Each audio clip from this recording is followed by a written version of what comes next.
The 93X Half-Ass Morning Show podcast is sponsored by Standard Heating and Air Conditioning. Don't wait for an AC breakdown this summer. Get a free in-home estimate with Standard Heating and Air Conditioning. Schedule your appointment today at standardheating.com. The 93X Half-Ass Morning Show. 93. There's only about 20 birthdays you should be allowed to celebrate, and the others, you're wasting cake and paper. 1 through 9, you get a birthday. Because you're a little kid. A little kid gets a birthday. 11 and 12, no birthday. That's not special. I'm 12. Great, go to school. Who gives a shit? I'm not wrapping something up for 12. 21, you get an awesome birthday, and then that's it. A birthday every 10 years. I'm 26. Great, go to work. Who gives a shit? Shut the f*** up. 50, 60, 70, 80, until you hit 90. If you can make it to 90... starting at 90, every year, one law no longer applies to you. Then, you can make it to 100. You can legally commit murder. This is Dr. Britt Baker, DMD, the role model, wishing Wapple a very, very happy birthday. And I don't care if it's your birthday or not, don't forget to floss. It's showtime! First day of summer. What a way to celebrate Wapple's 31st birthday. Yeah. True story. I woke up this morning, Josh. Ever since I pulled my sad ass out of bed, I had the Sesame Street theme song stuck in my head. And now I know why. It's our favorite Muppet's birthday. It's Wapple's birthday today. 31st, I mean... you barely really celebrate that one. No, you don't celebrate it at all. You got another 9 years before people care again. Yep. Totally. Is it almost impossible that on paper you're a 31-year-old man? I can't believe Absolutely. It's almost impossible. Yep. Yeah, you beat the odds. Yep. I remember your 21st birthday, very memorable. You did your first body shot off of a lady from one of the local dancing establishments. Apparently you did it wrong. It seemed like you did it right to me. There was some controversy. I thought I did it right. Yeah. It was a legit body shot. You pour the booze in the navel and you suck it up. To know you, to see how you operate on a daily basis, it's almost impossible that on record you are a 31-year-old grown man. I have a beard. I'd say there's a lot of arrested development in this building, but you're one of the shining examples. You stand out amongst all the weirdos around here. No effing doubt about it. Arrested development. That's a great way to put it. You should have to have been diagnosed with that to get a job in radio. It almost seems like, it does happen. It's weird. Yep. But regardless... And I'll throw myself in there, too. Should be a lot more mature for this age. Regardless, we dedicate our program today to our Muppet-like man-child, Wapple. Our buddy. And what a thrill, really. Was that last year or 2 years ago when you got a birthday message via Zoom? What's that gimmick called? Cameo. You got a birthday message via Cameo from... honest to goodness, probably the greatest entertainer of our lifetime, Al Yankovic. Was that last year or the year before? Oh, no. So I thought you were going to go with Britt Baker. I did too. So did I, and I was like, oh, greatest performer? All right. That wasn't Al Yankovic? No, it was weird. That was not a cameo. You're probably going to remember this now because we played it for all of our birthdays. You went to a website, you typed in your name and the age you were going to be, and it was incredible. Instantly, it kicked out this video and song. It even spell out your name on the video. It was awesome. I forget what I said a minute ago. But Dr. Britt Baker, Yeah. when we got him that via Cameo, that was a cameo. Yes. The look on your face was priceless. Yeah. I want that to be the last image before I die. Just pure joy on your face. Yeah, that was the coolest thing ever. And then she throws in the floss thing, and I'm like, boy, she really hit home on that one. She did. She nailed it for you. Pretty special that Dr. Britt Baker, DMD, would cameo Wapple over there for his birthday. Here come the birthday wishes via text message, Wapple. Yeah, it's insane what I'm seeing on the text messages. Very kind people out there. Thank you. You are now 2 years into what some folks call the dirty 30s.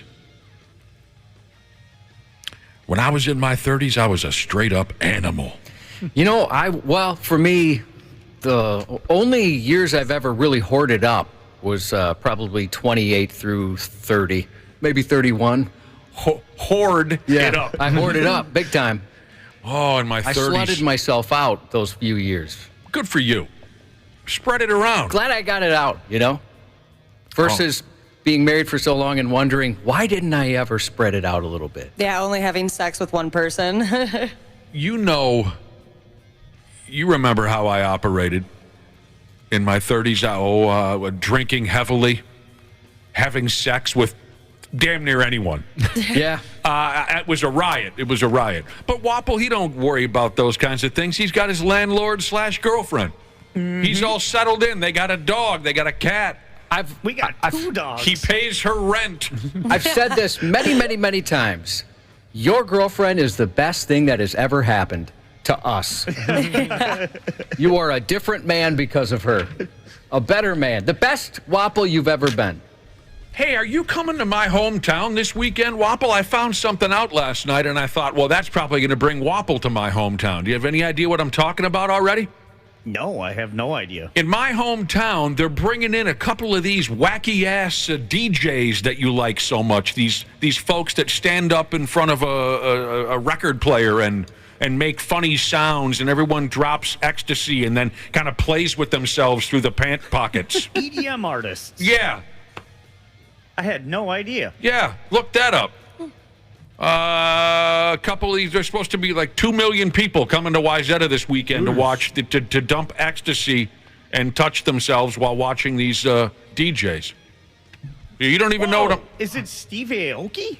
Someone at the bar last night said Steve Aoki. Hey, Dude, wow. you could get a cake thrown at your face. A birthday cake for Yeah. Wapple. That would be insane. You should look into that. He's one of the only DJs I know of that style. Well, there's, of course, cool. DJ Diesel, Shaquille O'Neal. Word? Oh, yeah. There is it DJ Marshmallow, or am I have that right? Yep. And then Steve Aoki, he's got to be the most famous, right? Or is there somebody... He's Skrillex? very popular, though. He's definitely up there. Oh, is Skrillex a DJ? Yeah. Oh, okay. Skrillex. What about B-Rad? No, that was from a movie. Yeah, that's a movie. Put together That was Malibu's Most Wanted. wasn't his CD called Malibute? Yeah, I think you're right. Let's take a look back at what the world was like 31 years ago. It wasn't the same before you up. Things have really gone downhill. Yeah, it's and been I don't real really bad. blame you for that. I do. You were born in 1992. The year before I graduated high school, Wapple. That's insane. Yeah. And now we work together. It is crazy. Well, you work for Josh. Very true. Let's take a look back at what the world was like 31 years ago, the year that Wapple's wacky little carcass came tumbling free from his mother's groin. It says here there was a set of Olympic Games held in Barcelona. Do you have any idea, number one, Josh, where Barcelona is? Wasn't that Spain? And do you have any memory of the Barcelona Olympics? Not at all, believe it or not. Neither do I. When I read that, I said, Olympic Games in Barcelona? What the hell are you talking about? All right. Well, you remember the Dream Team. Oh, that was Barcelona? Yeah. Oh, for F me. Okay, I think sure. you were at the Barcelona, getting hammered, sleeping with anything. That old song by The Knack, Barcelona. Barcelona. Jay Leno debuted on The Tonight Show. Was that a big deal for you, Josh, when Jay Leno debuted? I never really liked Jay Leno. Neither did I. Very much. And now, with all the stuff with Conan, I like him even less. Yeah, Leno kind of sucks. Although I did feel bad for him when he burned his face off not too long ago. But Yeah, did you see this one? Did you hear about this one? yeah, I was never much of a fan. I never got involved in Jay Leno's version of The Tonight Show, but I wasn't crazy about Johnny Carson. Oh, really? I liked him, but Oh, I wasn't. I loved Johnny it Carson. wasn't a thing where I had to watch Johnny Carson. Well, my folks wouldn't let me stay up late enough, but my uncle would tape it for me sometimes. Wayne's World hit the theaters on the year that you were born, Wapple. That's pretty cool. It's that old. Ooh. I remember I got that movie on VHS in the McDonald's drive-thru. That is so sweet. It was like one of the toys. No, they were doing like something like if you got Wait a an minute. extra value meal, you could get Wayne's World or Addams Family and a couple other movies for $5 each. Cool. You thought Dana was getting Happy? Well, who am I talking about? He probably still gets Happy Meals. I got a Happy Meal like last summer. Yeah, strike that from the record. I remember how bad this sucked. Nirvana's Smells Like Teen Spirit was released to the that world. was 91. Okay, I thought that was a little later than that. Well, 92. You were born in 92, weren't you? Oh, that's right. You were born in 92. Yeah. I hated that Nirvana Smells Like Teen Spirit. I've come to appreciate it, but yeah, I hated it too. It changed my life for the it killed my life, basically. I'll go on record to say I still hate it. I hate what it did to the music I loved. The original Super Mario Kart came out on Super Nintendo. Oh, that's pretty cool, Wapple. Huh? Yeah, I loved. What? I want to say I was 5 when I got my Super Nintendo for Christmas. Rich kids. Oh, I was just running around the house. I was so pumped. Doesn't it kind of make you sick how spoiled the rest of the program was, Josh? Even though it took 5-6 years later to get it. Coming from money. Every one of you came from money. It makes me sick. By the time you were 5, the Nintendo 64 was almost out. So that was not a rich brag at all. It was probably the Super Nintendo was probably in the clearance rack at that point. He was 5 and he had his own video game system. And wait a minute, didn't you say it took 5-6 years to get it? Do you mean they didn't give it to you at birth? Is that what you're saying? Like you're suggesting? Oh man, I went 5. My first 5 years without it. I had to wait until I had the cognitive abilities to understand what I was doing before my parents would even get us one. What a nightmare. You've been through so many trials and tribulations. Stop it with your soft-ass upbringing over there.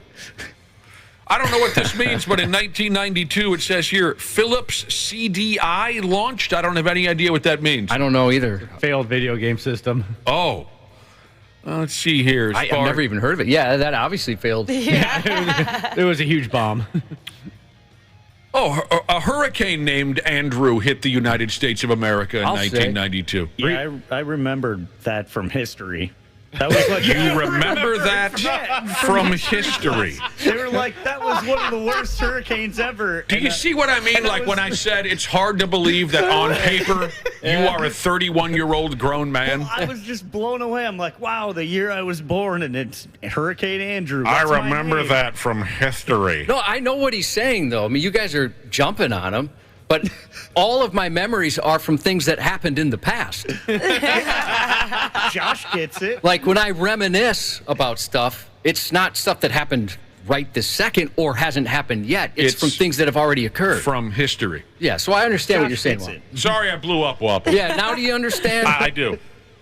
Remember when people blew up at you, Wapple? I do. Yeah, it wasn't too long ago. Kind of just happened. How do you remember it? Because it was in the past. Which is also history. From That's right. history. Unbelievable. The Mall of America opened in Bloomington. I think we were just talking about the Mall of America yesterday. Yeah. I remember my first trip to the Mall of America. Me and my buddy Mac jumped in his ride, and we went over there, I don't know, a couple weeks after it opened, and I had absolutely horrible diarrhea. Oh, no.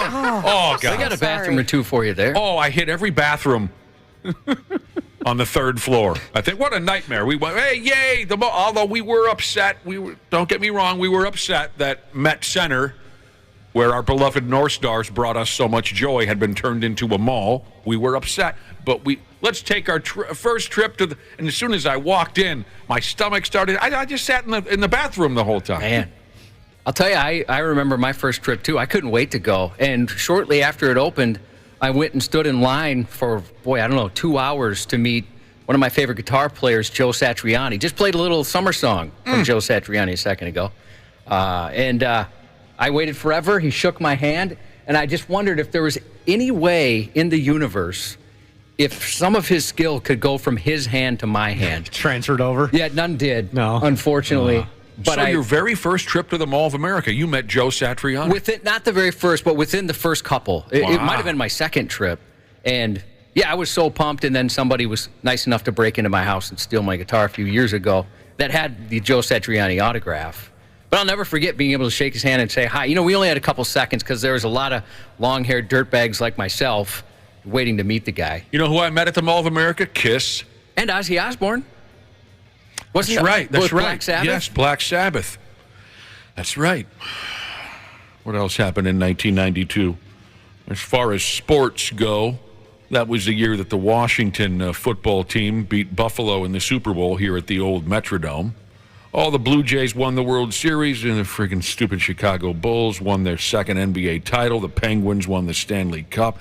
Mike Tyson went to jail. What was that one for? Maybe we don't want to talk about it. Yeah. Criss Cross released their song Jump. that was They cool. did make me jump with that song.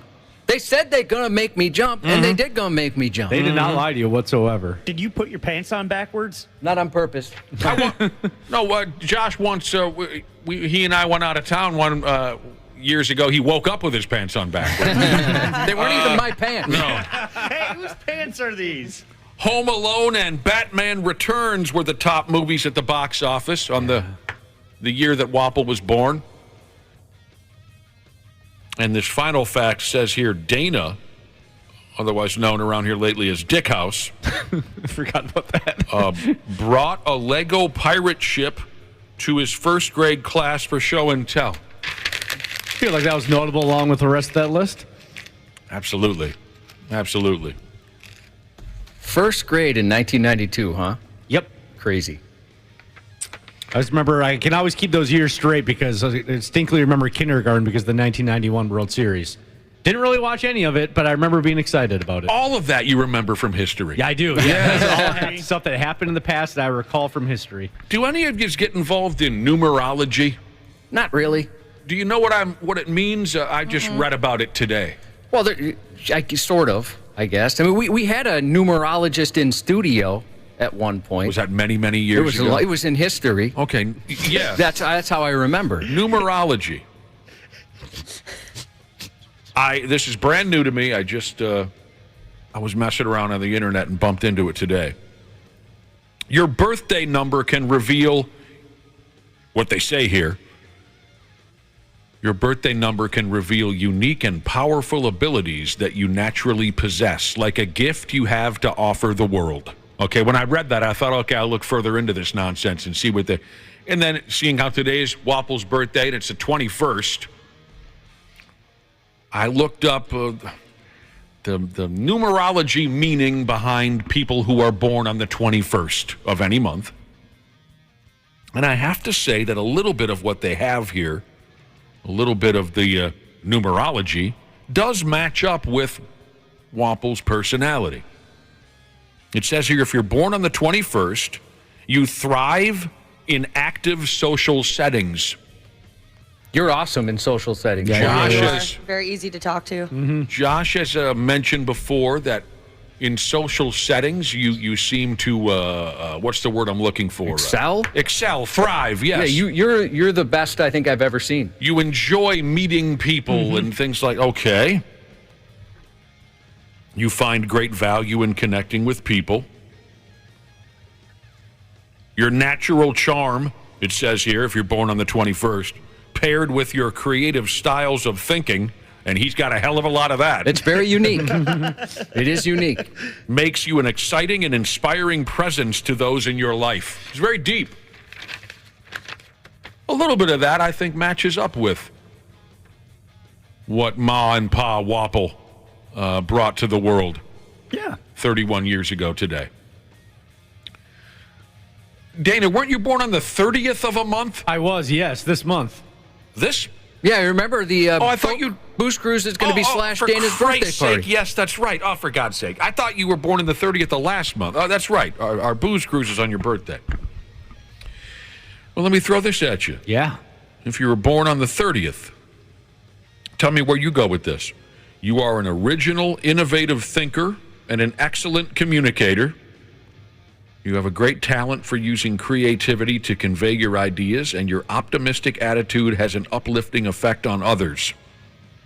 I agree with that. Yeah. Boy, these are really good. pretty spot on. Yeah, it's kind of scary. You're kind of like the Ted Lasso of the radio station, I Yeah, think. you are. Definitely. We got to get you a mustache. Oh, that'd be cool. So you guys think that matches up? I think so. Yep. Yeah, very well. All right, well, let's keep going then, if you think this stuff is working. Ashley was born on the 31st of a month. Yeah. I think the October, month Halloween. is Your approach to life is an effective mix of both practicality and imagination. Have we lost it now? Well, she's got an imagination. Yeah, definitely. Your mind is stirring with creative ideas, and you have the organizational skills. She can't even show up on time. To manifest them on the physical plane. Yeah, I mean, I guess I'm really into art. Yeah, something to do with it? You're a great artist, actually. That's Thank you, true. Dana. You are a good artist. I have seen you draw. Your doodles are impressive. Very good. Just a doodle. She'll just be doodling something, and within like 5 minutes, it's beautiful. I'm like, when did you do? Did you spend 2 hours doing that? No, I just did it right here. No, that's true. That is very true. Josh guys. was born on the 27th, and I think this one kind of matches up. Your mind is wide open, and you are tolerant and compassionate toward all ways of life. This is numerology speaking here. Your mind is wide open, you're tolerant and compassionate toward all ways of life. I'll go along with that, Cubby. Yeah, I think that's pretty Very accurate. compassionate. Absolutely. You're able to take in a vast amount of insights and information and apply this knowledge toward the greater good. The greater good. I was born on the 17th. I don't know, you guys tell me.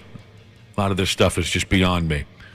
The quality of work you can produce when you're going it alone, the quality of work you can produce when you're going it alone is almost unbelievable, they say. I think it's pretty believable. You are as independent as you are ambitious, capable of performing every step along the way with efficiency, focus, and skill. And what? Skill. Yeah, I think. I don't know. The Wapple and Dana one were probably pretty spot, and the Cubby one. I don't know about the rest. It makes me think of like the reads you do and how like fast you can figure those out and then bang them out. Oh, I'll bang out a read. Heck yeah. Insane. You could be recording a 30-second commercial and you get it done in 15 seconds somehow. Like, how does he do it? They taught me how to read, Ashley. I do like seeing how fast I can do a commercial. I do like seeing how quickly I can just get it out of the way. It is funny. It's like if it was a revolving door, it wouldn't have stopped spinning by the time you get out. I mean, there are people in this building, they'll take like half hour to get through a 60, just to read, not even produce, to read a commercial. And you'll hear a lot of swear words, yelling at themselves, stuff like that. I remember when our current boss, Derek, first started, he would comment on a couple like, what's going on in that studio? I mean, it sounds like they're having a mental breakdown. People screaming and yelling. Like, oh, they're just trying to get through a read and they're having some trouble. I like to get in and out of that friggin' studio as quickly as possible. Well, there you go. People are sending in birthday wishes for Wapple here on his 31st birthday. Yeah, a lot of love, Wapple, coming in for you. You got any thoughts on today? Nice. You got any thoughts looking back in history, whatever might come to mind here? Nothing? What, do you got any plans? No, not at all. Last night you went and got some burgers. Yeah, we went to B52s with the fam.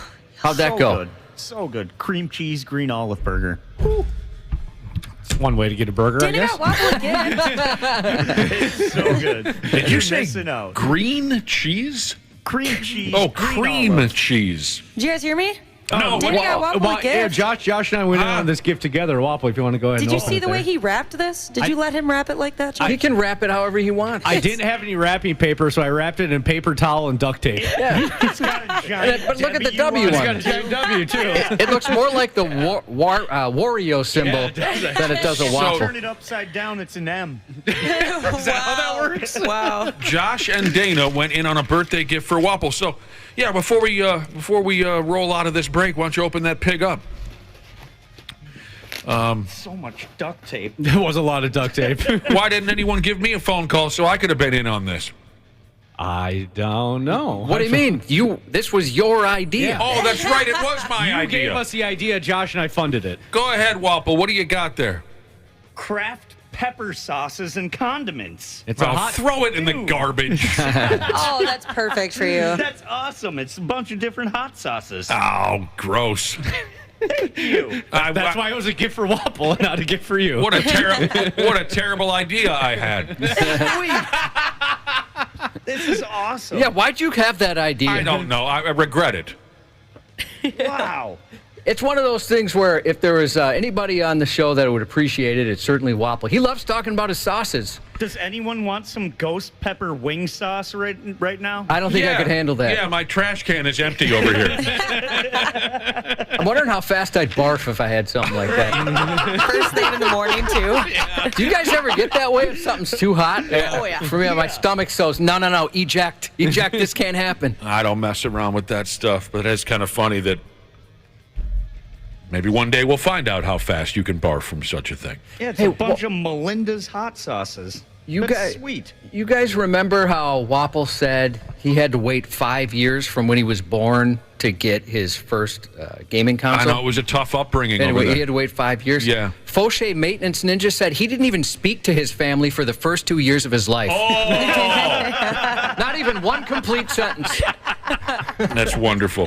You think you had it bad, Wapple? Yeah, brutal. So it's our special Wapple's 31st birthday broadcast edition of the Half-Ass Morning Show. We got to take a break, and we'll come right back. They want to glorify the fact that they're criminals. It's dumb. These guys are dumb. They deserve to be tossed under the jail just for being dumb. The 93X Half-Ass Morning Show. CJ Ham for Standard Heating and Air Conditioning. When I'm on the field, I can take anything. But at home with my family, we like everything to be comfortable. That's why I trust the pros at Standard. They've been keeping Minnesotans like me comfortable for over 90 years. Is your cooling system making strange noises or not cooling properly? Don't wait for an AC breakdown this summer. Get a free in-home estimate with Standard Heating and Air Conditioning. Schedule your appointment today at standardheating.com. Blue Ridge Hospice thrift shops are bigger and better than ever. With a new and expanded site at one of our 2 Winchester locations and our 6 well-established boutiques across the area. Blue Ridge Hospice thrift shops attract bargain hunters, treasure seekers, collectors, and antiquers. Mention this ad on your next shopping trip and receive a 10% discount. Blue Ridge Hospice thrift shops gratefully accept your donations, including electronics and furniture. For locations, hours, and information on how to donate, please visit blueridgehospice.org. Stupid news on the Half-Assed Morning Show. Man, I almost made us late for the stupid news. While we were playing that song and playing those commercials, I had to use the bathroom. It was a close call. But Wapple, I made you something for your birthday. Oh, nice. What is it?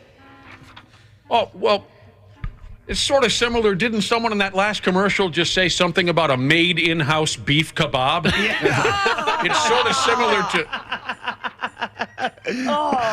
Just follow your nose, Wapple.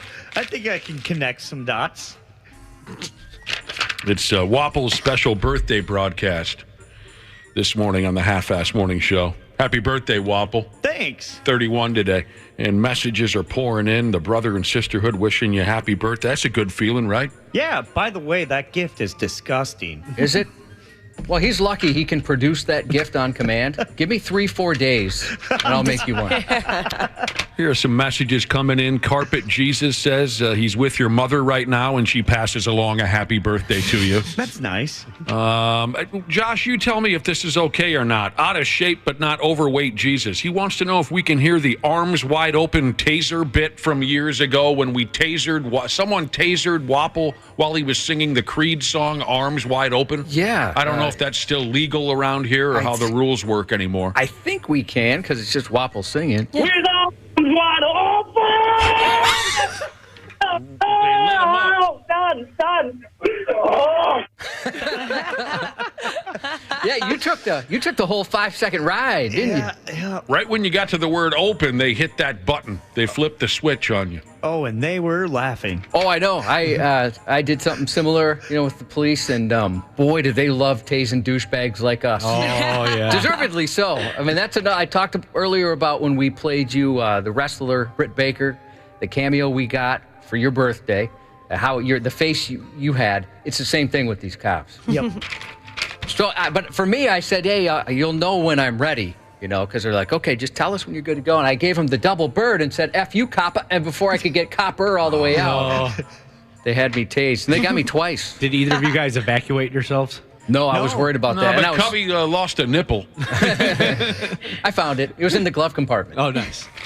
Right where he left it. You'll probably know, Wapple, you'll probably know who this birthday wish is from before I'm done reading it. It says, happy birthday, you Muppet Mark.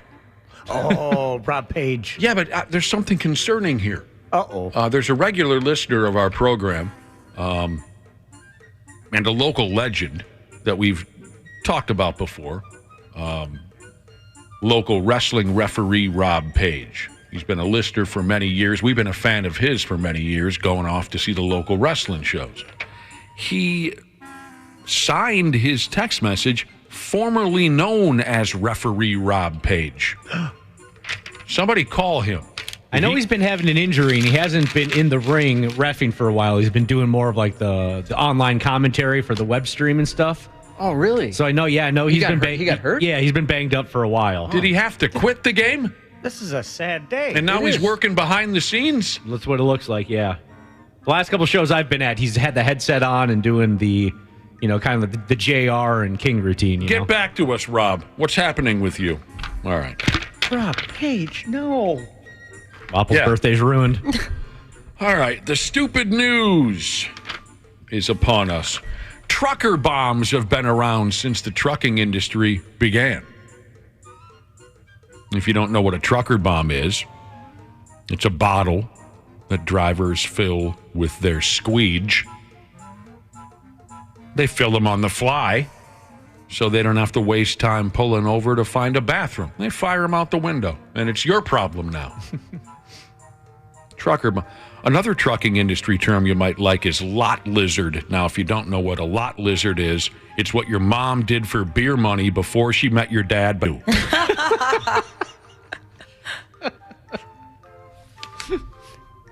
But anyway. I'm trying to figure out how that makes sense. I'm not the smartest of men. I'm like, wait a minute here. Yeah, I need that written down so I can kind of analyze it a little bit clearer. She met my dad after my dad got her pregnant? Maybe the two hadn't formally met when they copulated. Yeah, I'm not sure what I meant by that. Anyway, it sounds like at least one Uber driver could stand to learn from the truckers as to how to handle urinary emergencies. Because this Uber driver out there in California has been caught on camera taking a whiz in the staircase of an apartment building after he dropped off somebody dinner. Come on. That's gross and damned disrespectful to take a whiz in a damn staircase in an apartment complex. You could find someplace outside to do that. Yeah. If you can't, obviously a bathroom doesn't seem that difficult to find, but I'm sure you could find a tree. I think this video came from one of those wacky-ass doorbell cameras inside the apartment building. I think I'm right about that. Am I right about that, Josh? Assuming there's it's either that or just the building security, but the angle looks like it's on a unit across from the one where the delivery was made. Do you have the audio? Because this camera was also apparently equipped with the world's most high-tech microphone.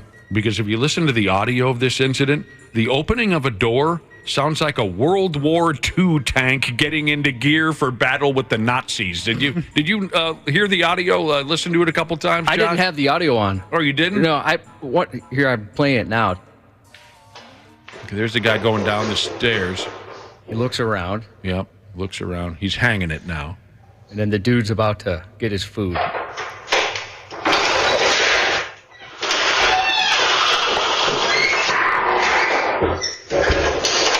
You see what I'm talking about? It's awful loud. Jesus Christ, with that apartment door. One thing I did watch, or notice, I should say, upon viewing it was he pees as quick as you do. So I'm guessing he has also a large urethra like I think you do, because it sounds like you're emptying a bucket when you pee. I know it's very quick. I'm an intense and fast urinator. Or did this dude have to pinch it off in the middle of the process? I think it's probably a combo, right? Because as soon as he heard that incredibly loud door, he took off. The short video shows the unidentified Uber driver man. He's dropping off the food order at a customer's door. He's taking a quick picture of his delivery. I think that's how they do it. Before he leaves, you heard the audio. He skips down to the middle of the staircase, and he gets into the unmistakable pose of a dude draining it up against a wall. And he runs down the stairs as the customer opens the biggest and loudest door in the neighborhood. He runs down the stairs as soon as he hears that door opening. This was reported to Uber. Someone also called 911. An Uber spokesperson told the local news out there in California the driver's actions shown in this video are not okay. We're continuing to look into this report and we'll take appropriate action. It's not going to be a problem identifying this effing guy. The video shows his face. He actually has a look that I think Ashley would be into. Did you posted this, didn't you? I believe so, yes. A good Samaritan neighbor cleaned up the whiz that had been splashed all up and down the staircase. Yes, I did. It's a good neighbor to have. No kidding. If you guys had food delivered and the guy said, hey, I'm really sorry, but I really need to use the bathroom, would you let him in? No. See, yeah, no, I wouldn't. But that's because I'm a single girl living, just me, myself, and I in my house. I have the same reason behind that, Ashley. For me, it's just because I'm a weakling. You're a what? I'm a weakling. You wouldn't let him in? No. Well, yeah, I probably would. No, I'd say go outside. Yeah, I'd be like, you can go in my backyard if you want. If my property, I'd say, go ahead, lean up against that tree. Yeah, I totally would. I would. You would, yeah, no doubt. I got big dogs. They wouldn't protect me. They'd take his side. He's got the food. Well, and on the bright side, if I remember correctly, don't you have a bathroom pretty close to your front door? It's right next to the front door. Yeah. Social media dorks left their comments on this story. One woman claims she regularly sees delivery men relieve themselves in the open. Regularly? Well, like we were saying, as long as it's out of doors, I ain't got no issue with that. One gal commented and said she drove for Uber and she used to regularly relieve herself on the streets of Los Angeles. She says, judge me all you want, but I have no problem dropping trow and peeing on the side of the road if needed. Well, yeah, go ahead. Most people would have no problem with all that. It's taking a leak on the floor of a building is a little different. Yeah. It's a lot different. You got to haul it outside and, find a bush, find a tree. I don't think anybody's going to. But there you go. It's pretty gross. Now, if you ask me, this one here is one. It's in the running for the dumbest story of the week. Here's the headline. And get ready to direct the joke at somebody fast because it's maybe the easiest setup in history. The headline is, small penises might become popular again. Again? I'm encouraged that they were popular in the first place. Yeah. But go on. Yes. Very interesting. Don't get me wrong. I'm not calling this a dumb story because I have a problem with those who haul around a small penis. I'm calling it a dumb story because here we are about ready to talk about penis size popularity. How in God's name did we as human beings get here? Somehow our obsession with sexual organs has gotten to a point where we're actually having conversations like this. It's bizarre. It's kind of pathetic. But I'm going to go ahead anyway. Experts, it says here. First off, be aware there are, quote, experts among us. Your whole setup spoken from a guy with the perspective of a big penis. You could tell, couldn't you? In the way he delivered it? Yeah. It's all for show, Cubby. No sympathy for the rest of us. Experts on penis sizes, they're out there. And they're also experts on how and when certain penis sizes are trending. That's fascinating to me. Experts have suggested that a small penis may become desirable at some point in the future.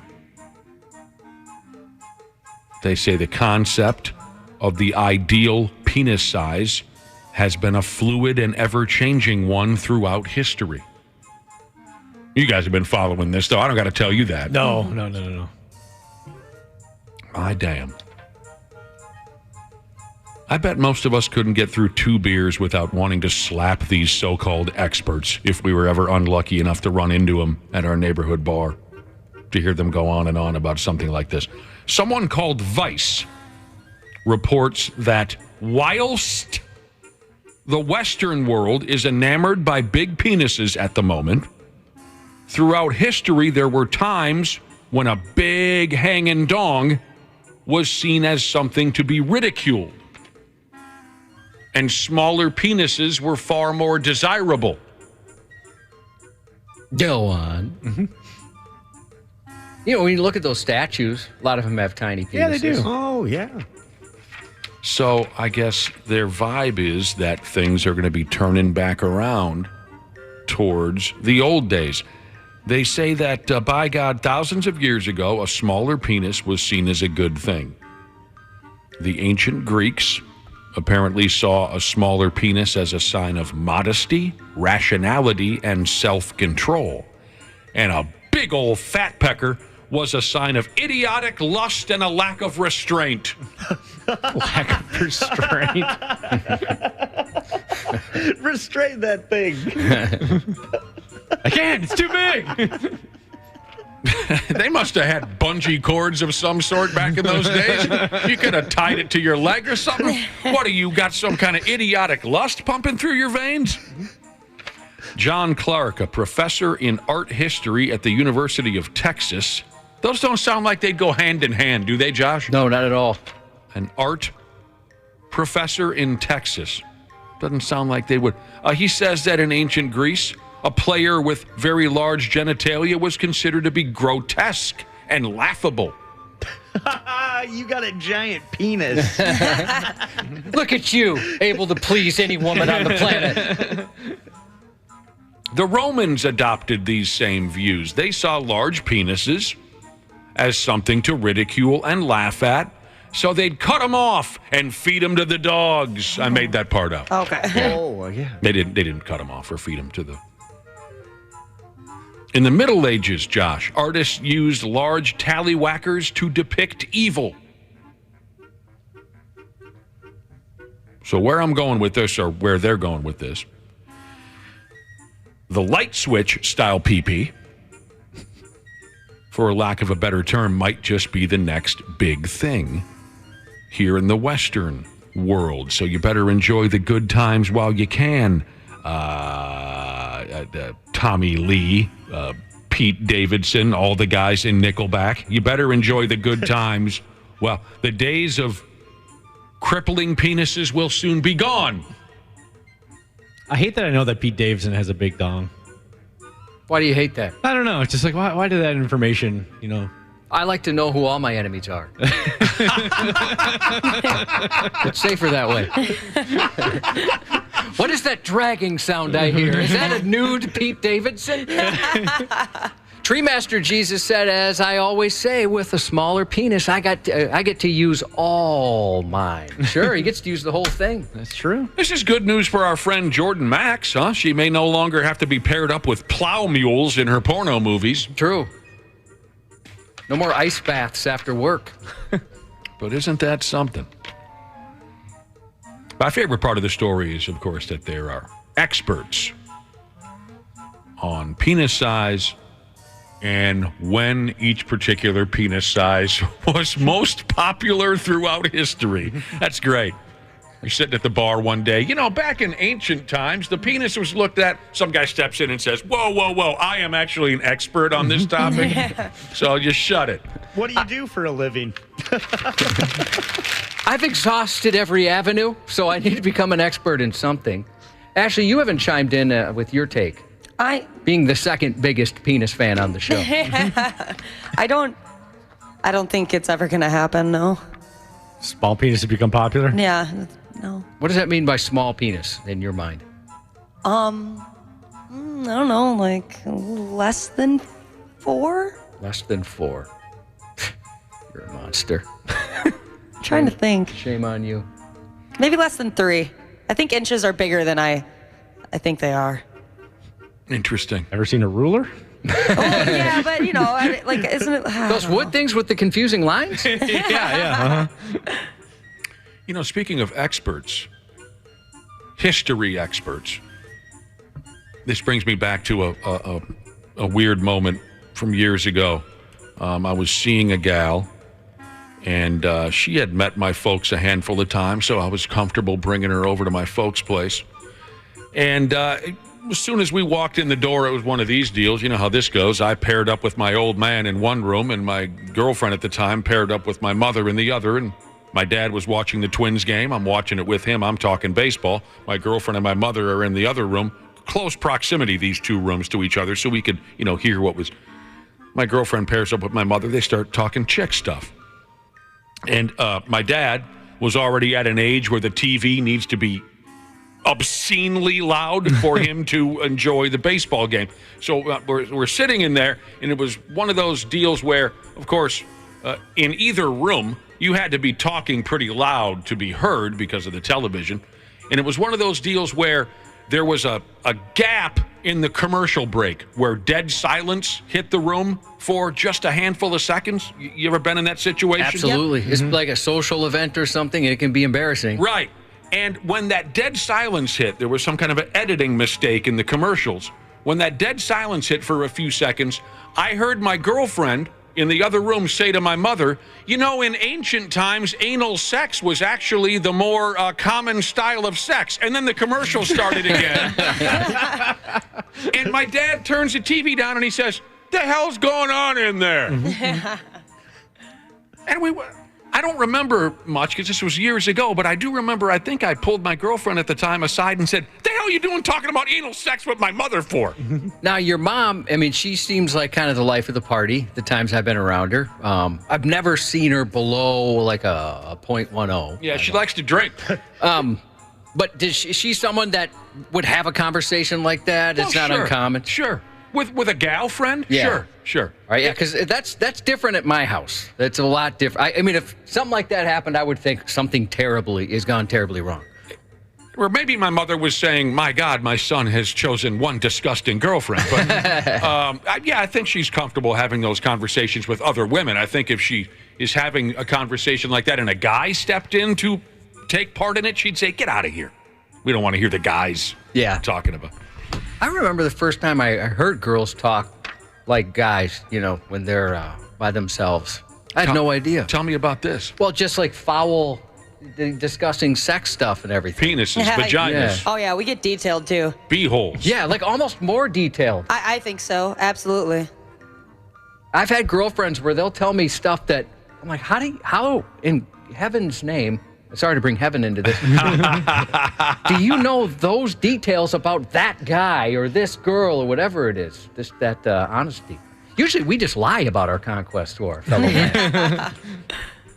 Now, here's an interesting, we were talking penis sizes a few minutes ago.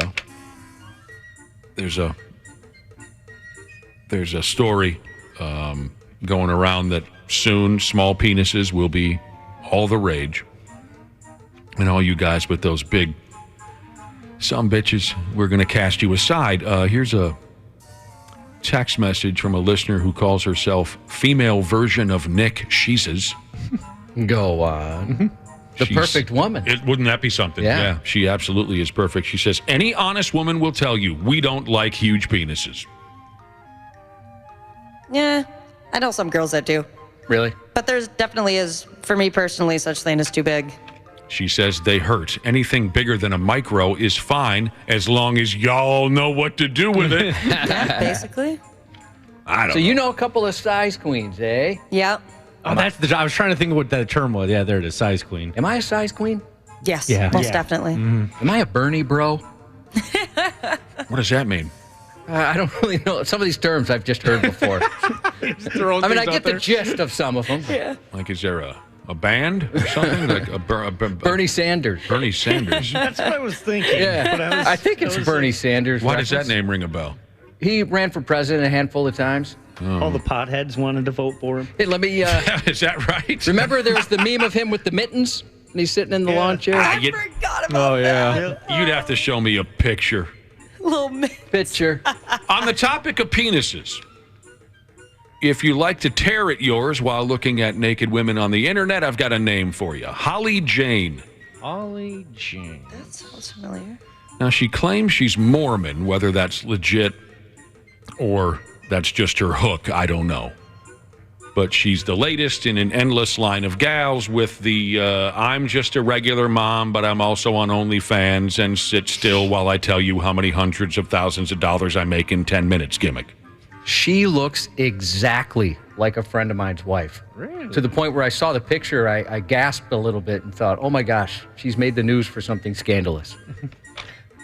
Now, I don't have any problem with this lady doing whatever it is she's doing on OnlyFans. Absolutely zero problem with that. It's just when you hear this exact story every 2 days or so, it gets tired. But they all act like it's so unique. Can you believe that? I'm just a regular mom and I take my clothes off. Isn't that wild? It is kind of cool.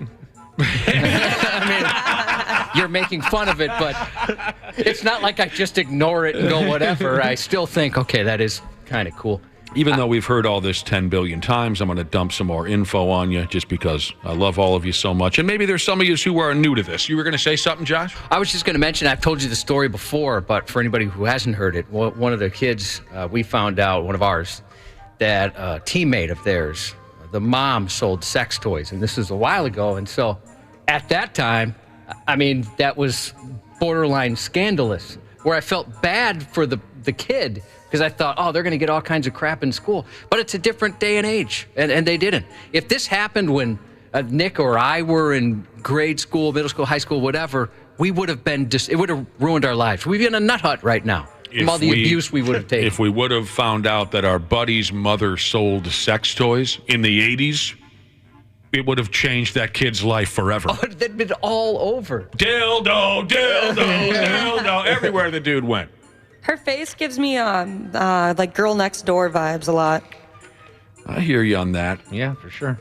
It says here her church has tried to throw her out because she's on OnlyFans, but she's not going anywhere because only God can judge her. She's 39. She says when she's picking up the kids from school, she's also exchanging flirty text messages with men for money. She knows how to brag. She says $100 before lunchtime just for being online at the right time. Damn. You want more? She says, if my kids aren't looking, I'm sexting. It's that simple. I don't like that for some reason. I feel like bad vibes. Well, Just that simple. I know she saves a lot of money on bras. Because if you look at her picture, she hates wearing bras. Yeah, she doesn't have them on it. And doesn't matter the swimsuits. Holy cow. It doesn't matter the climate. It looks cold in every picture. She says, if I'm at a ball game or in line at the grocery store, the people behind me might get an eyeful if they look at my screen. I don't like her. I'm trying not to get aggravated. I don't like she her sucks. At all. It's addictive making these lucrative connections with people in the palm of my hand. Notice she had to include the word lucrative there. Mm-hmm. Her bio on Instagram is sharing my daily adventures, too. Like, Adventures. Is it possible, Ashley, that life is a journey for this woman? Is she on a journey? Is it an amazing journey? And there was some scandal here where she claims she attempted to airdrop a naked picture of herself to somebody, but she was at her son's football practice. Oh, no. And she says it ended up going to a phone nearby. Oopsies. You have to help me with this because I don't know what I'm talking about. But Airdropped? yeah. that's not good. Essentially sending a nude photo to the wrong phone number. Yep. But she said no one said anything. I think they felt lucky to get a freebie. I love her. Of course they felt lucky. I'm sure they fell to their knees and thanked God above they'd be lucky enough to get a picture of you. All right, I'm sorry I blew up. There's just no modesty in the OnlyFans game, is there, Josh? No, and I love the pretending she's modest, you know. Like one time she talked about how she only made $500,000 a year. It was a little embarrassing for her. What was happening out there? I'm just a regular person. I only made $500,000 last year. I'm rooting for the humble girl on OnlyFans. That's who I'm rooting for. You said something about girls next door, Ashley. She has a girl's. How did you say that again? Girl Next Door vibe about her face. I think that's why Girl Next Door porn took off, because we were all so burned out on these, massive porn stars with the huge hair and the huge cans and the huge ass, and they walk around. They don't look like real people. No. Right. All that, yeah. This is somebody you might know. Right. Mm-hmm.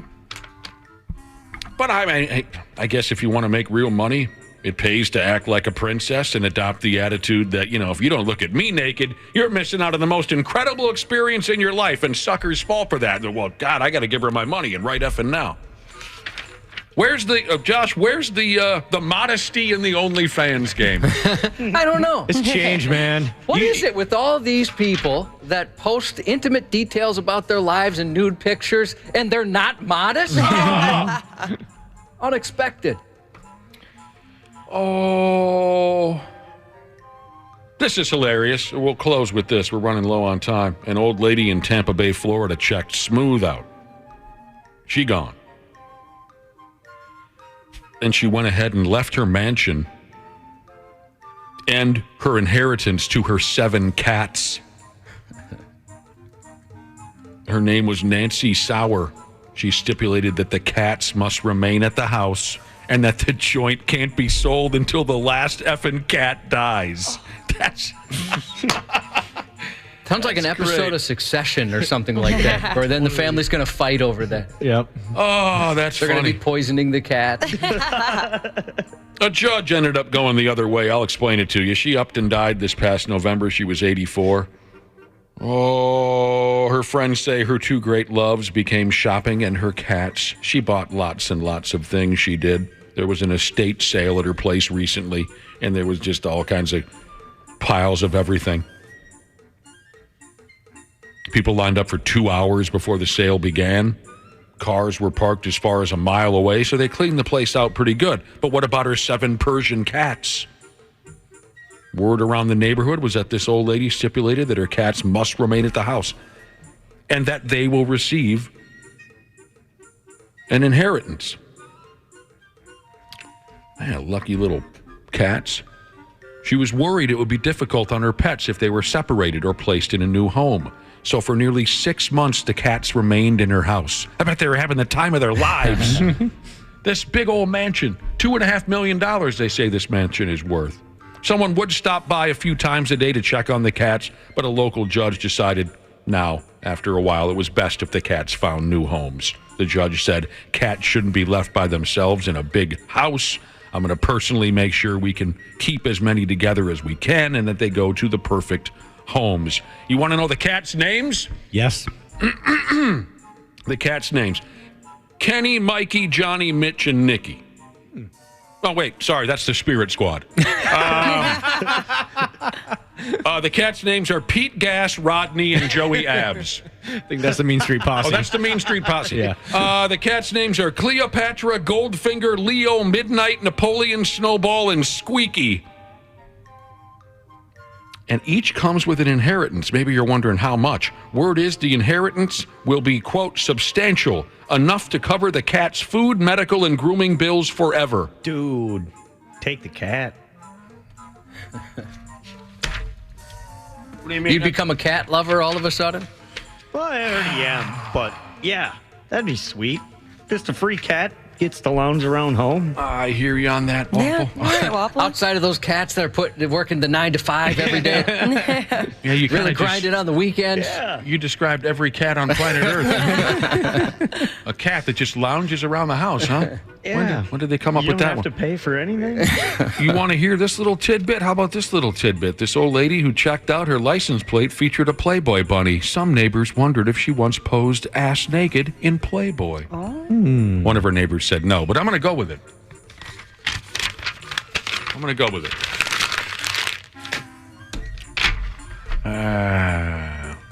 There you go. Rich lady. Yeah. Leaves all her money to the cats. I'd love a $2.5 million mansion, but I only made $500,000 last year. So I could never live in one of those. Poor Cubby. Sports on the 93X Half-Assed Morning Show. I'm going to do the first pitch. I hope I'm going to be good. You're not nervous at all, are you? No, I'm not. But I'm confident. Victor Wembanyama, first pitch.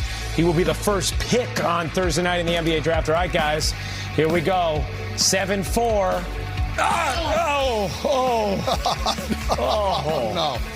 Oh, no. Yeah, he sucked at it. Yeah. By his wind-up, it looked like it was going to be pretty good. You're right. There was a surprise ending. The delivery was horrible. He just hung on to the ball a little too long. This will be the sure thing number one overall pick in the NBA draft tomorrow night. Victor Wembanyama. I think I have that correct. He threw out the first pitch at yesterday's Yankees game, and he missed by a country mile. Baseball. Throwing a baseball, not his thing. Speaking of baseball, something's about to give way with the Twins. Something's going to cave. They're going to brawl, or somebody's going to get canned, or something. I just hope it's not TC Bear. Oh, that'd be brutal. TC can't be the fall guy for this. No. Although I thought of a more fitting mascot for the Twins this season, Josh. What do you think of this? How about a ceiling fan made out of baseball bats? Do you see what it just constantly is? Whoa, whoa, whoa, whoa, whoa, whoa, whoa, because of all the strikeouts. A ceiling fan made out of baseball bats. 10-4 was the final last night, Twins and Boston Red Sox. Rocco looks like he's going to run nude through town, swinging a double-ended dildo over his head. Yeah. Just screaming like a maniac. You know what I mean? He looks like he is so ready to pop watching this happen. It's tough. It's tough. But you heard it here first. I bet you tonight, if a member of the Red Sox gives somebody a brush back pitch, it's going to be an ugly scene. I think they're going to fight somebody or each other. What do I say now? Game 3 is tonight of the 4-game series with Boston, 6:40 on Bally Sports North. Much more to cover here in about a half hour. Josh's news is coming up next. They want to glorify the fact that they're criminals. It's dumb. These guys are dumb. They deserve to be tossed under the jail just for being dumb. The 93X Half-Ass Morning Show. CJ Ham for Standard Heating and Air Conditioning. When I'm on the field, I can take anything. But at home with my family, we like everything to be comfortable. That's why I trust the pros at Standard. They've been keeping Minnesotans like me comfortable for over 90 years. Is your cooling system making strange noises or not cooling properly? Don't wait for an AC breakdown this summer. Get a free in-home estimate with Standard Heating and Air Conditioning. Schedule your appointment today at standardheating.com. Half-Assed Morning Show. 93X. They just eat because they eat everything. Anything in their path, they'll eat, including each other. For weeks, red critters known as Mormon crickets have been invading swaths of northern Nevada and causing chaos ever since the tens of thousands of eggs buried about an inch deep in the soil began to hatch in late May and early this month. Elko, a small town of about 20,000 near Idaho and Utah, known for its gold mining, has been hit hard by the invasion of cannibalistic critters. The big red bugs leave behind a stench so horrible, residents plug their noses while driving through town just to try and escape a smell described as burning flesh. Residents and workers have tried to use brooms, leaf blowers, pressure washers, and snow plows even to get rid of these crickets, only for them to return. The only really way to start to get rid of them is to vacuum them up, sweep them up, put them in a large garbage can, and then just kind of throw them away. They stick to tires and bottoms of shoes, and state officials have erected signs throughout Elko County warning drivers of the slick highways. Once they start to get real squished on the road, it's almost like an oil slick. I actually, at this intersection, was coming home, came around a little too fast. I about ended up in the ditch full of water. One hospital even hired 4 temporary part-time employees whose main duty is to clear the campus of the crickets long enough for patients to enter the building. The group calls themselves the Cricket Patrol, and when the Cricket Patrol isn't on duty, other hospital employees have to step in. Outbreaks of Mormon crickets have been recorded throughout history across the West, from Nevada and Montana to Idaho, Utah, and Oregon. Each spring, or summer in this case, the crickets born that year will mate and lay a new generation of eggs in the soil, which hatch the following spring. But some of those eggs will lay dormant in the soil for up to 11 years, accumulating in the dirt for years until a drought comes along, triggering the sleepy eggs to hatch all at once, as they have done this year. Ugh. That sounds pretty gross, bruh. Yeah, looked pretty gross. We've had things like that come through town. Army worms. Mayflies. What are those ones? Box elder bugs have been insane the last few years. Although I don't know that any of them have given off a horrible stench. I mean, there's stink bugs. My home has a problem with stink bugs, and I use the vacuum on them because if you smash them, if you squash them, the smell is unbelievably bad. I wouldn't compare it to rotting flesh, but it's pretty bad. But those of you who have ever experienced a full-on army worm infestation, you know what I'm talking about. I think it was the summer of '88, way up north by International Falls, where my dad had a fishing shack. The army worms were so thick they had to get snowplows out for the roads because so many of them were being smashed on the road by cars. It did create slippery conditions. They had to plow them. That's something you need to see in your lifetime. A video of a strange wiggling worm on the shores of a central Minnesota lake is making people from all over feel the heebie-jeebies. Last week on Facebook, a user posted a video of the worm asking if anyone knows what type it is. She said she spotted it on the north side of Mille Lacs along the shoreline. The social post was garnering hundreds of comments from around the world, with many speculating the mysterious creature is a horsehair worm. The worms are known to attack and infect a wide variety of insects, including grasshoppers and crickets. She lives in the body of, crickets, grasshoppers, cockroaches, some beetles, eats the inside, of course, of that creature. And then once that creature dies, it comes out.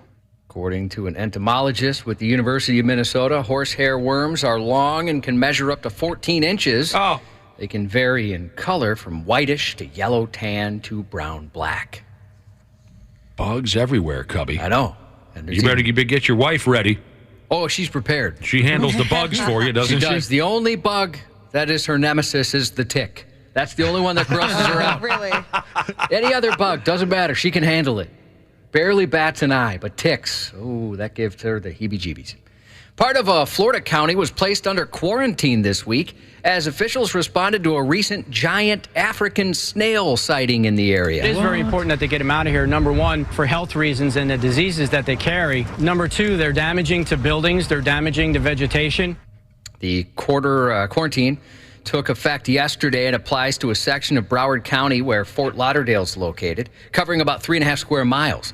Inside the boundaries, the order means it's illegal to move a giant African land snail or any regulated article, which includes but are not limited to plants, plant parts, plants in soil, yard waste, debris, compost, or building materials, either within or outside that quarantined area. The Agricultural Department Division of Plant Industry enacted the quarantine after confirming earlier this month a giant African land snail was spotted in the area. Florida's agricultural officials referred to it as one of the most damaging mollusk subtypes in the world. The snail is unusually large, growing to be as long as 8 inches as an adult, and can procreate in enormous quantities as it lays thousands of eggs at a time. It poses significant threats to vegetation, consuming at least 500 different types of plants, as well as paint and even stucco. They eat stucco and paint. Started looking all over my building like, I can't believe a snail would do that. And no sooner that happened, the next day, I found a half a dozen snails, and one of them actually, they measured was 6 inches long. In addition to causing property damage, the snails also pose a serious health risk for humans as they carry a parasite called rat lungworm, which can cause meningitis. The giant snails, which authorities believe likely arrived in Florida when someone brought it home to the U.S. as a pet, are notoriously difficult to eradicate, and getting rid of them entirely, they say, can take years. Oh, wow. Dude, 6 to 8 inches? That's a huge snail. That's a big snail. That's a good size. Doctors are alarmed over a new strain of gonorrhea that's almost incurable, and gonorrhea rates continue to climb. Is that right? The CDC reports 1.6 million new cases each year, and half of those are resistant to antibiotics. I had gonorrhea. Oh. The AIDS Healthcare Foundation, or AHF, recently started an ambitious public information campaign.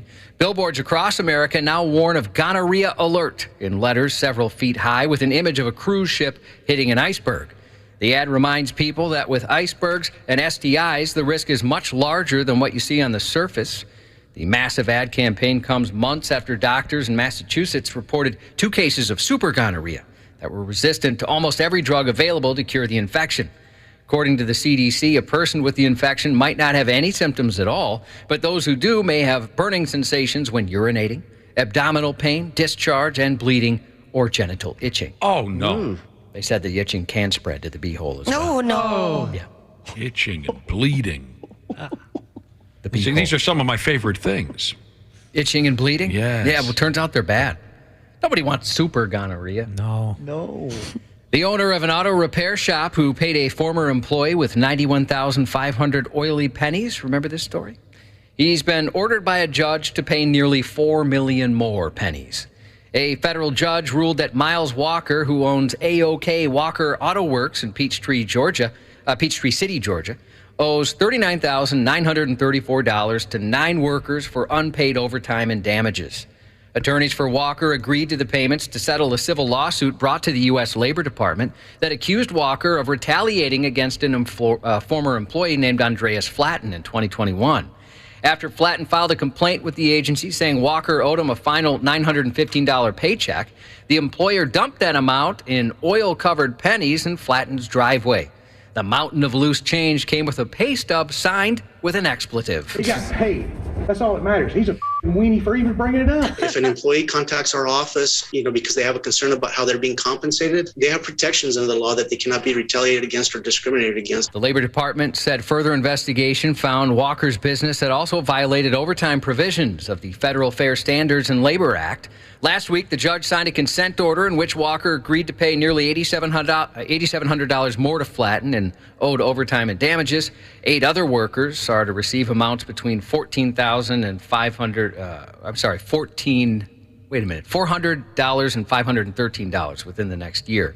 Walker's attorney said, unfortunately, emotionally charged decisions can come back and bite you in the rear end. Cubby, my hearing isn't what it used to be, but in that audio, did one man call another man a weenie? Yeah, the Walker who dumped those pennies, he called the other guy a weenie. Like the other guy was the one being unreasonable. All he did was complain about this hundreds of pounds of pennies I dumped on his driveway, just covered in oil. That would be such a pain in the ass. What a weenie he is. Yeah. I mean, my intention was to piss him off, and he got all pissed by it. That's a grown man. Yeah, a guy who wasn't paying his employees. A grown man. Allegedly. A Clearwater, Florida man's potential future as a police officer, if there ever was any, could be affected by a recent retail theft arrest. An arrest affidavit from the Largo Police Department said they arrested 29-year-old John Blackburn after he fled from a Walmart where he allegedly stole. Police said the suspect was identified from surveillance video. They showed him scanning items with the incorrect barcode, making his items less expensive. However, further investigation found Blackburn had stolen from the Walmart multiple times since May 22nd. Police said after he was read his rights, he said, "I'm embarrassed," and then asked, "Will this affect my future as a police officer?" He was arrested on a charge of retail theft. Will you being arrested affect your future as being a police officer? I like that question. That's a hard one. And then, because I'd like to continue shoplifting. And if you guys are going to let this slide. An NYPD sergeant claims bosses forced him to undergo a psychiatric exam and plotted to break into his apartment in retaliation for his filing a complaint accusing cops of getting drunk on duty at the Electric Zoo Music Festival. The accusations are just the latest controversy emerging from the department's presence at the music festival.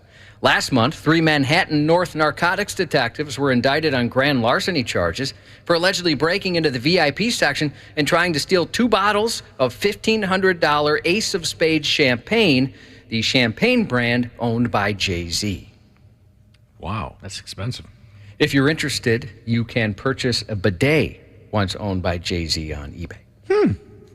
If you want to own the same water fountain that cleaned his butt. I don't like bidets. I don't know, maybe his wife sat on it once or twice. That's the other allure. Word? That, yeah. That's They're word selling or no items word? from their homes. I'll pass. You're going to pass on that. Yeah. No word. A man who climbed onto a rooftop in Venice, California, began throwing pieces of wood at first responders. Around 11:30 p.m. Monday, a man being followed by police after allegedly standing on top of a Metro bus eventually climbed on top of a building under construction. Video from the scene, which you can see on 93x.com, shows the shirtless man grabbing onto loose wires and walking around the roof. At one point, he was picking up large pieces of wood and throwing them in the direction of Los Angeles County firefighters at the scene.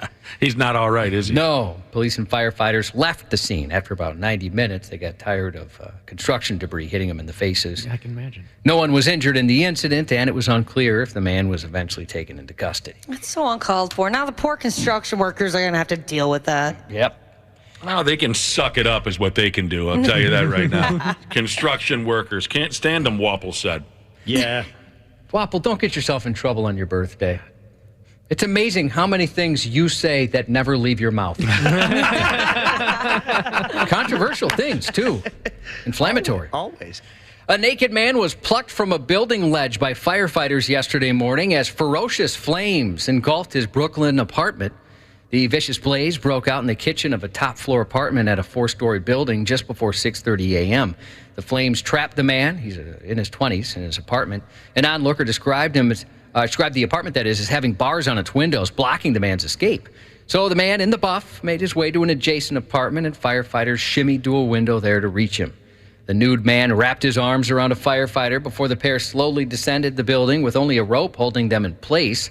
He suffered some serious but not life-threatening injuries. They say he's going to be okay. The firefighter who saved him said the victim was very grateful and thankful after that rescue. I bet he was. The fire was under control shortly before 7:30 a.m., and that blaze is under investigation. I'd burn up.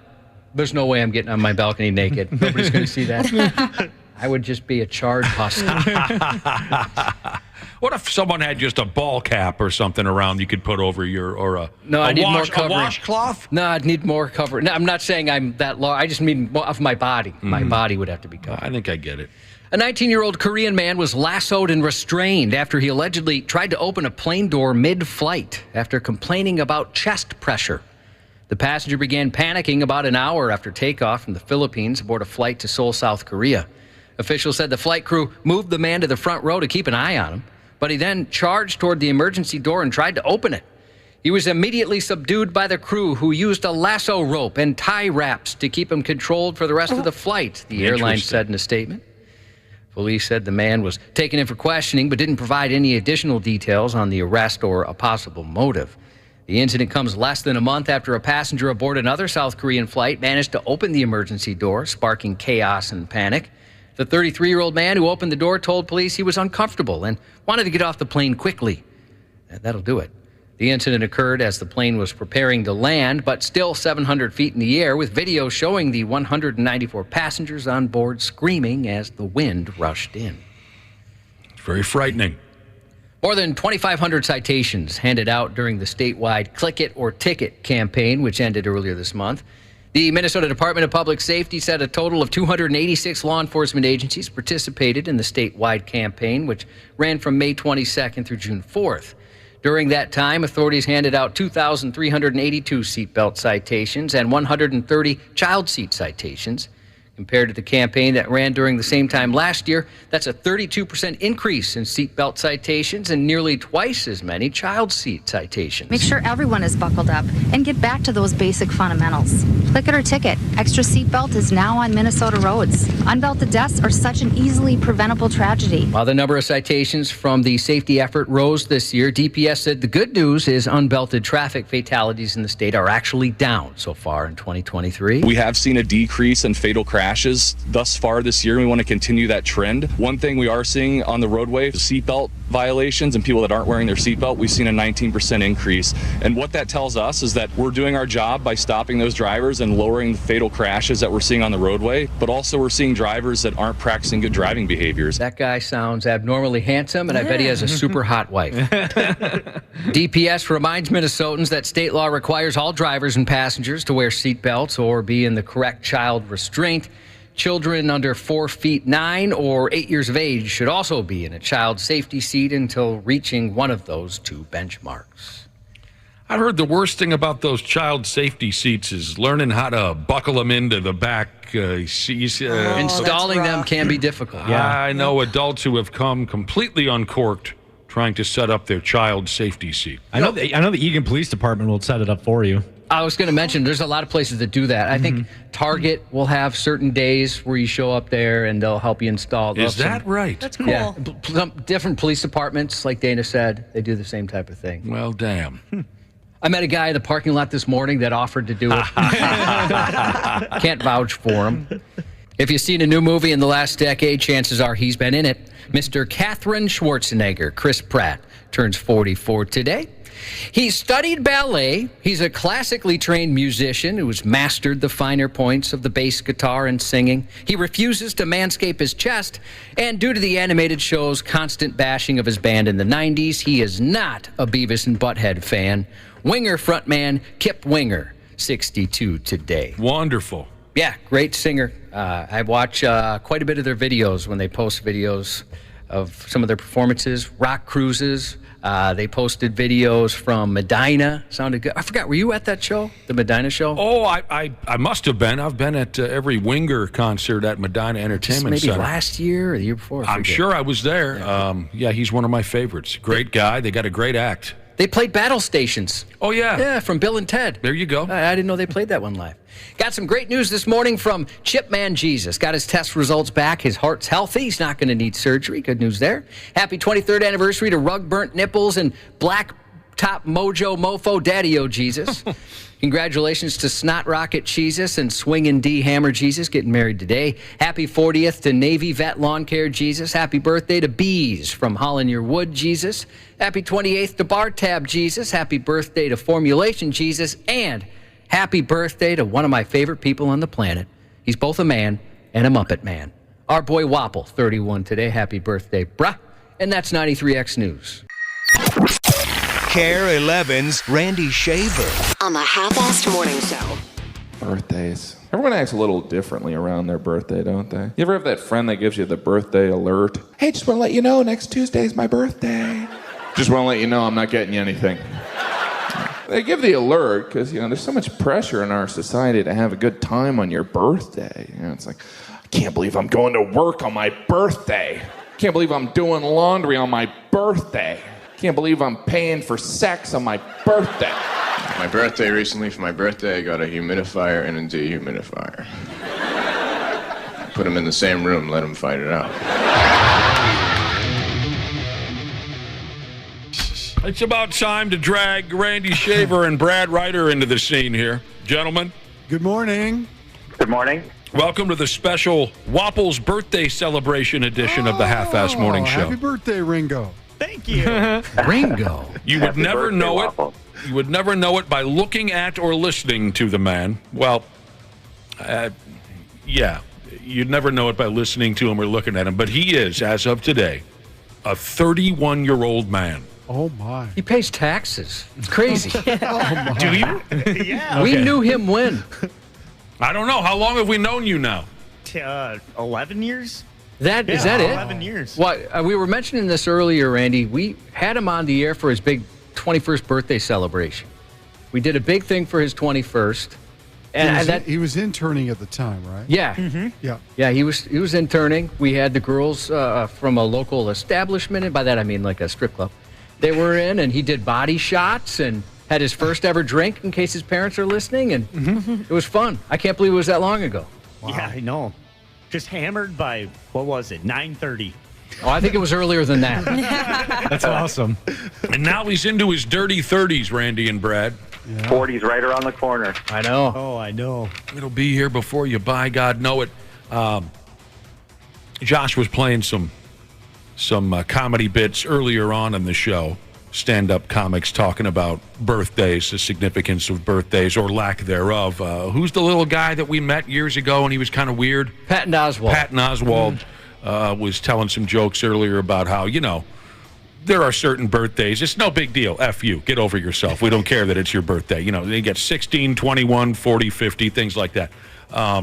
So I know a lot of birthdays get lost because they should, but just out of curiosity, just in case we're missing something, Randy and Brad, can you think of anything significant about your 31st birthday? Anything that happened? Well, let me see. That would have been, for me, 1999. No, I can't. Fair enough. Most of us can't. I can't remember anything about my 31st birthday, but I do remember something about my 33rd. On my 33rd birthday, I got in my last career fist fight. Oh, wow. That's one thing. Yeah. Nice. It's a nice go out on top. And you know who was with me? The Clay Boy. Really? My guy. Clay Matvick? Clay Matvick. Yeah. Was he involved? He's too pretty to get involved in something like that. Were you protecting his honor? Was I defending the honor of the Clayboy? Yes. Yeah, I'll go along with that. Nick, I've got some off-air stories to tell about Clay, too. He's one of my favorite people in the whole world. Mine too. Clay Matvick. You can't let anything happen to that face. No, that was part of why we had to throw down. You'd have to. Right. Absolutely. We used to call Twins wild games. Man, and now he does ESPN stuff. He's a kind of a freelance guy as far as I can tell. Last time I saw him, Randy, was at your golf tournament a couple years ago. Yep. And, man. ESPN's got him busy. He's going all over the place doing Does he do the Baseball World Series stuff? Oh, is he doing? I think he's active in the baseball. He was doing the Super playoffs. Regionals. Yeah. He was doing the regionals, the Super Regionals. He was doing college softball for a while. He was doing college basketball. He does college football. They got him working all over the place. Absolutely, and he's great at it, and I'd love it if someday he'd come back to town, and... Well, he lives here. Well, no, you know what I mean. He would maybe take over a gig here in town whenever available, whenever available, because I'm a big Clayboy fan. Josh knows about the stories of the Clayboy Mansion. Legendary. The legendary Clayboy Mansion. His own grotto. Yeah, when he was living up in... he did, when he was living up in... What was the name of that town? Stacy? He was living in Stacy or something? I went to Las Vegas with Playboy once. Oh, my God. Oh, no. Were the women just ravaging the both of you? Him by association? Yeah. Oh, wow. By the way, you played some Stephen Wright in there, Josh. Mm-hmm. I've been listening to the stand-up comedy of Stephen Wright lately just for laughs because he's one of the greatest That's comics. what made me think of him when you were telling me that. Oh, man. One of his old jokes that I heard a couple days ago, he said he's going to have an MRI here in a couple days to find out if he's claustrophobic. But happy birthday to Wapple today. Yeah, I hope it's a good one, dude. What are you doing today, Wapple? What is there a big celebration tonight? What are you doing? Oh, absolutely not. No.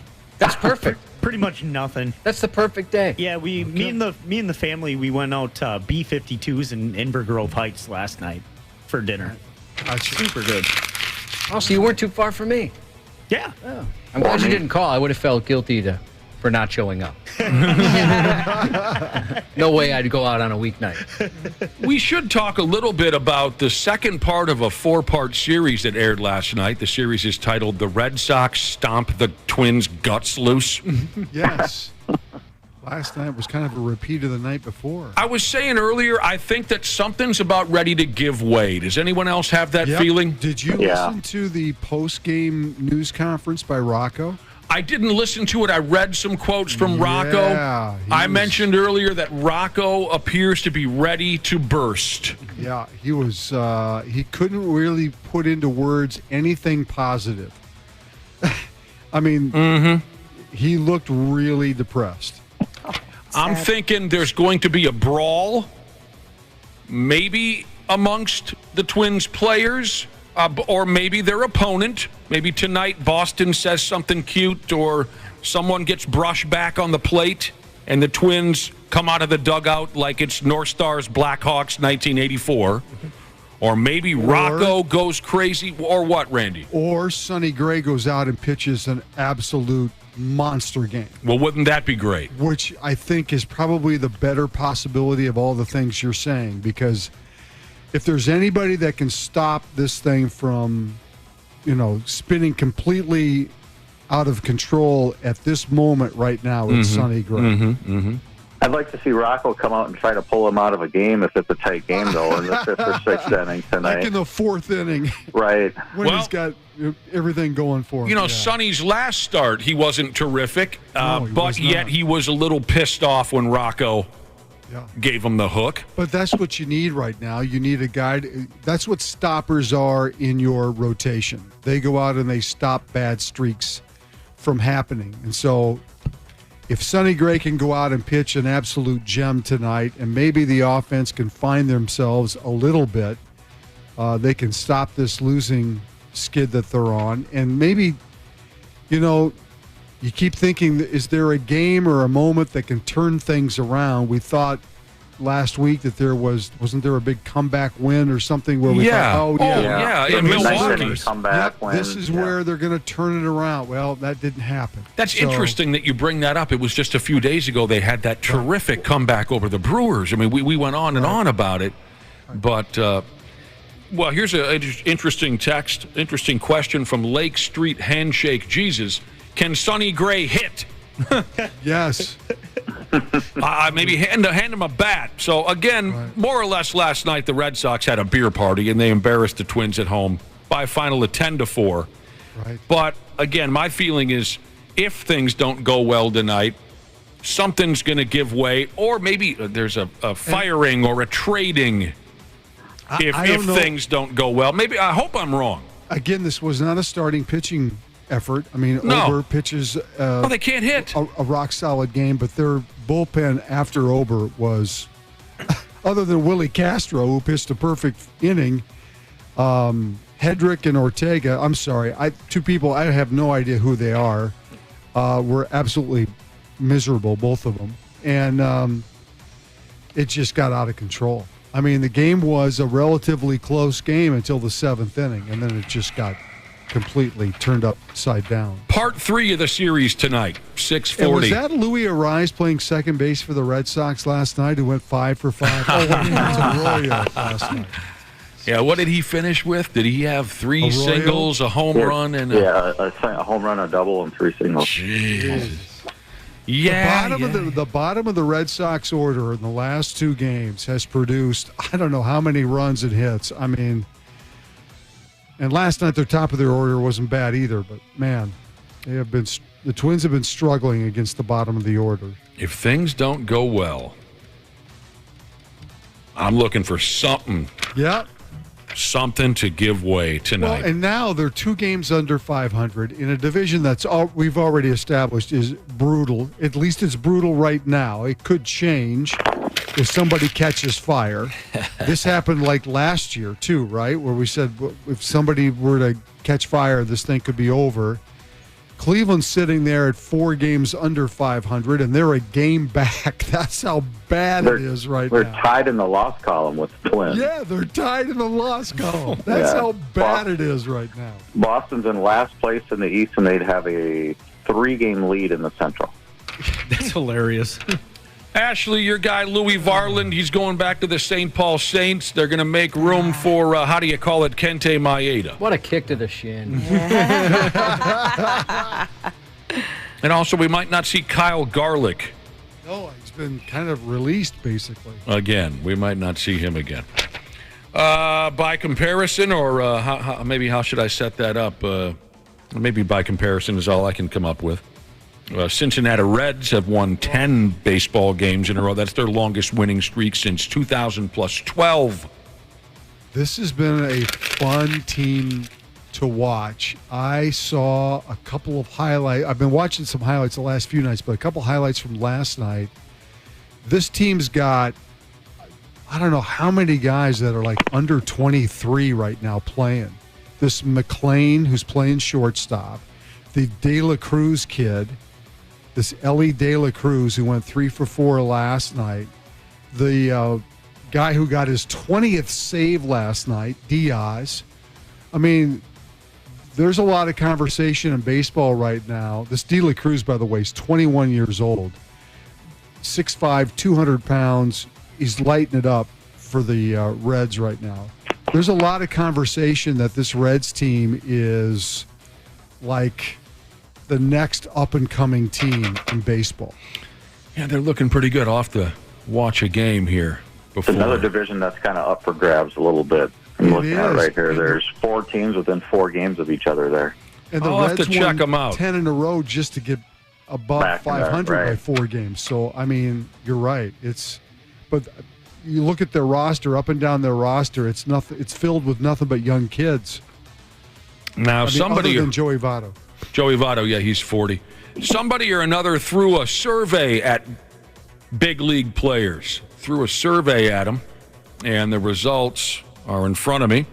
Most players are happy with the rule changes. They asked him about the 3 big rule changes: pitch clock, bigger bases, and the shift ban. They asked the players to rate the changes on a scale of 1 to 5. All of the 3 new rule changes average nearly a 4. So the players are happy. Love it. Yeah.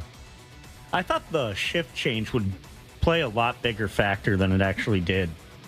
It doesn't really seem to do a lot, I guess. Well, I think it is doing a lot, as you would say. There are plenty of base hits that I've seen this season that wouldn't have been base hits last year if the teams were able to shift. You're talking about guys who pull the ball and have a very hard time spraying the ball, guys like Joey Gallo, guys like that. The rule changes do make a big difference for them because the field is open for them as opposed to certainly closed when you shift everybody. There still are an awful lot of people trying to hit home runs, though, as opposed to...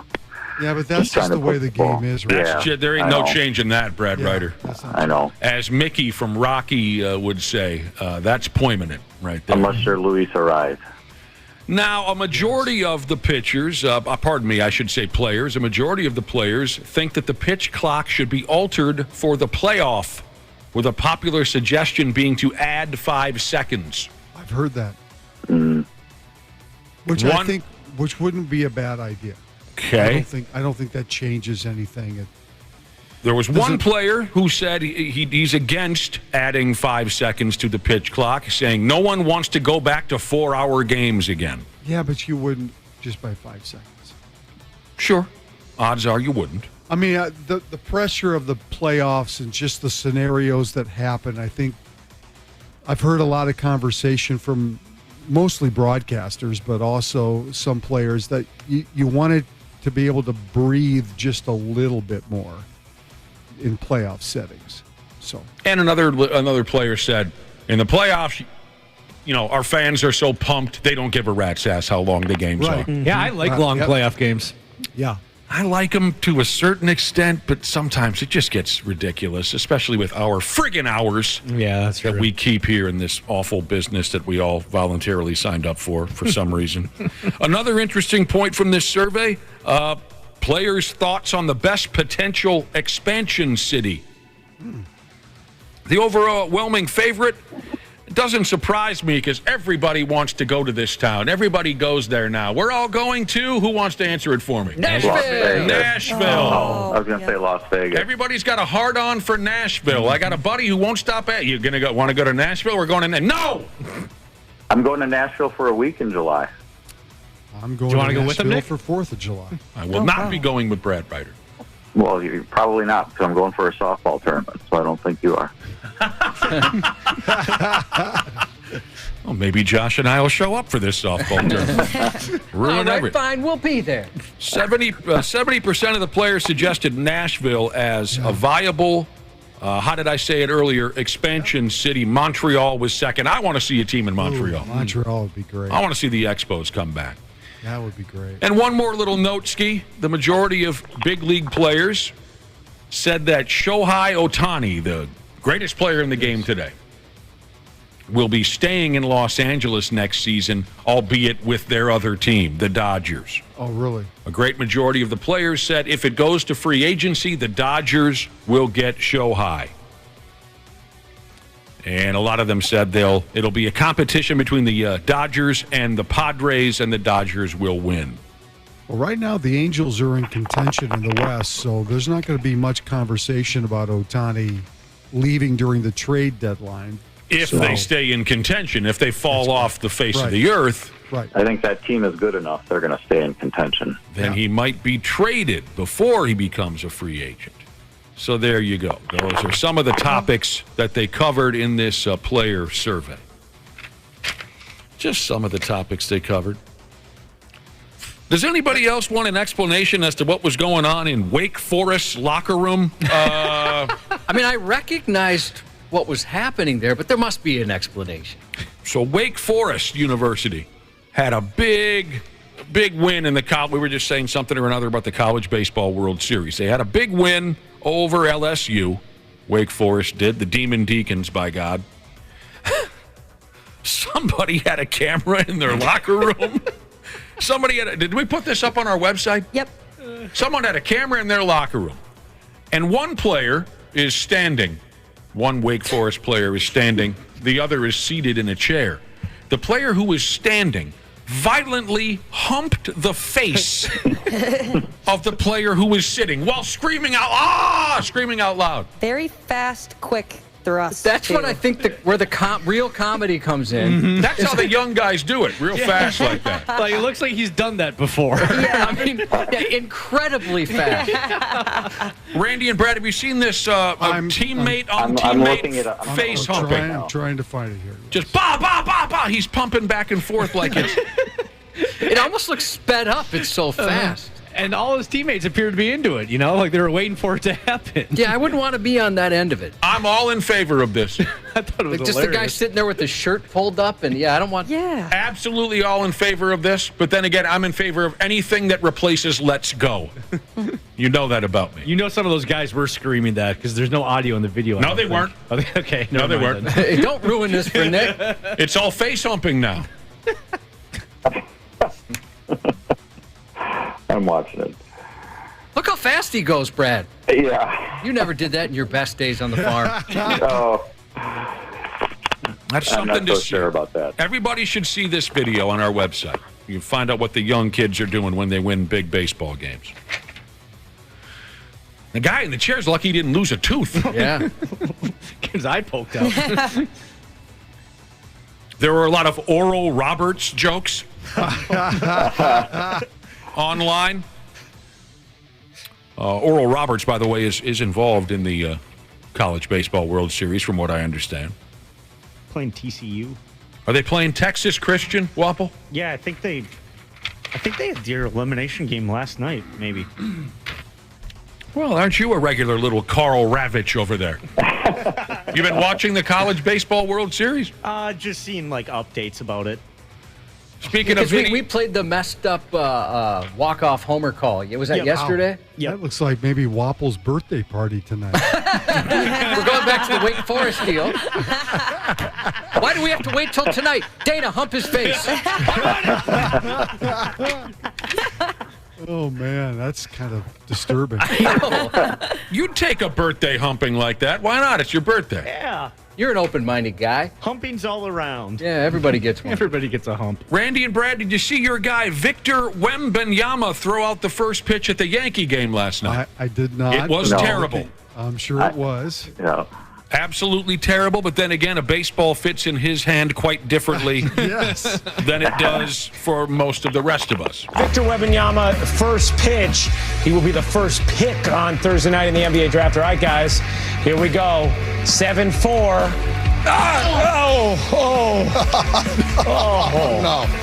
Oh, no.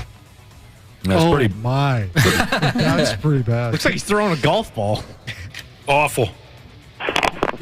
There's a historic picture. I think it was Johnny Bench where he held 8 baseballs in his hand. Mm-hmm. Do you ever remember this picture? Sounds right to me. Yes, I do. There's a famous baseball picture that shows how many baseballs he can hold in his hand. I'm guessing Wembanyama can probably do that and maybe one more.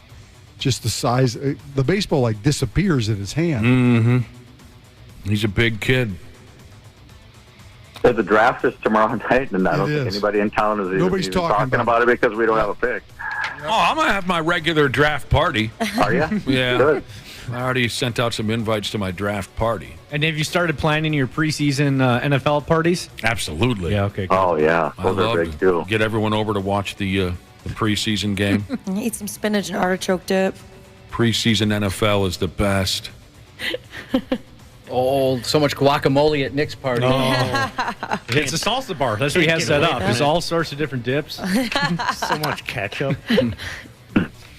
So tomorrow night, this Wembanyama will inevitably become the first overall pick. I was one too many. 7 baseballs in his hand. Johnny Bench.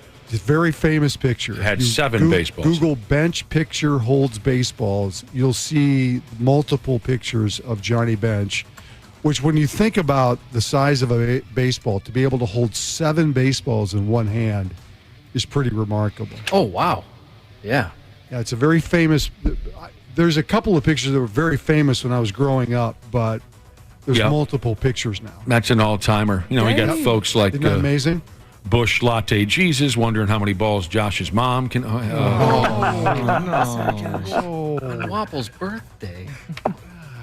Well, I know the picture you're talking about, Randy Schaaf. He's Victor, got great grip strength, I bet. who has great grip strength? The guy holding the Johnny Bench. Yeah. Johnny Bench. Sure he does.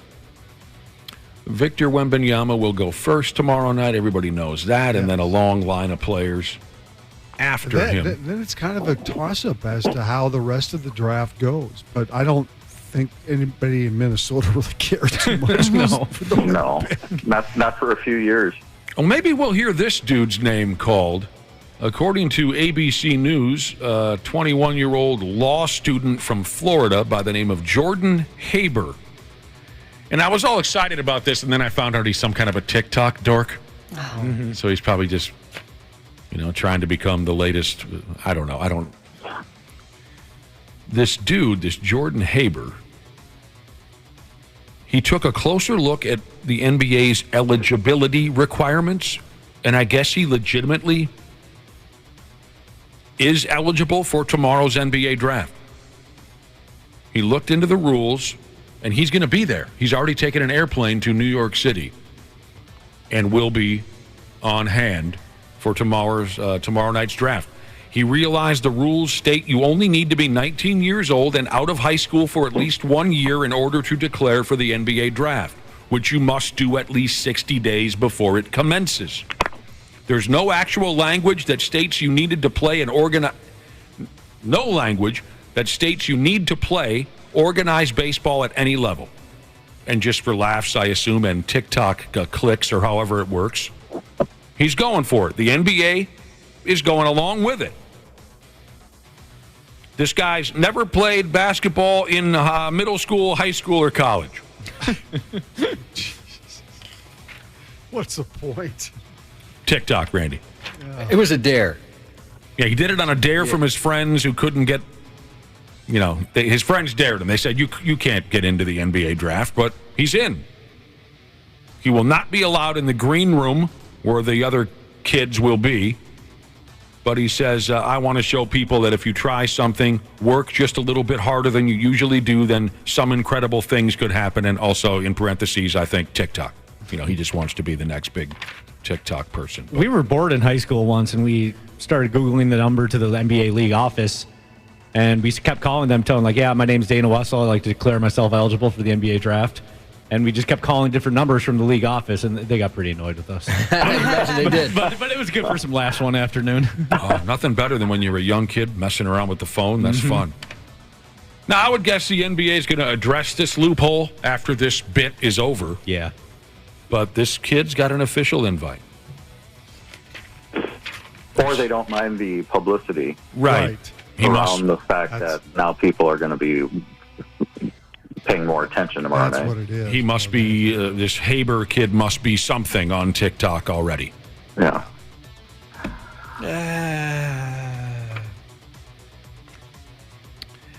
Well, let's see. Who is this that wrote this up? I don't have the website in front of me. It doesn't matter. Every NBA team's last number one overall pick in the NBA draft.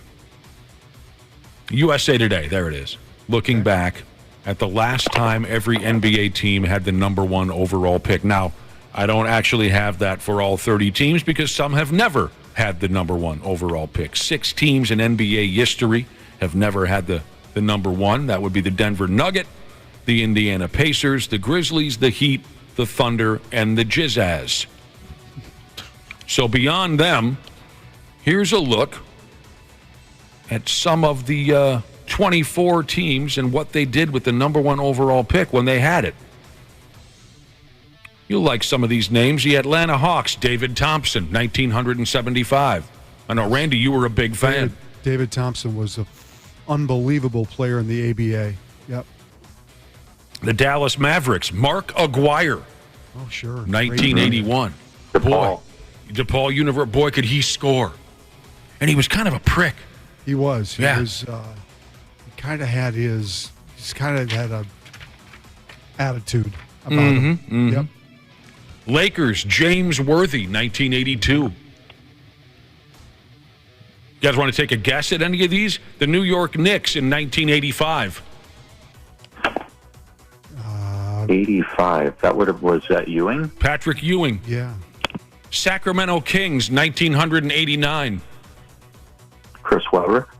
No, 89. He was drafted by the Warriors. 89. Oh. That was about 3-4 years before Chris Webber. Never Nervous Purvis Ellison out of Louisville. Golden State Warriors, 1995. In a way, this player became a nightmare for the Timberwolves.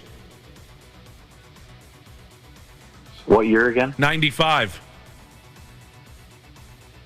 Joe Smith. Joe Smith. Oh, Yeah. Glenn Taylor and Joe Smith. Oh, man.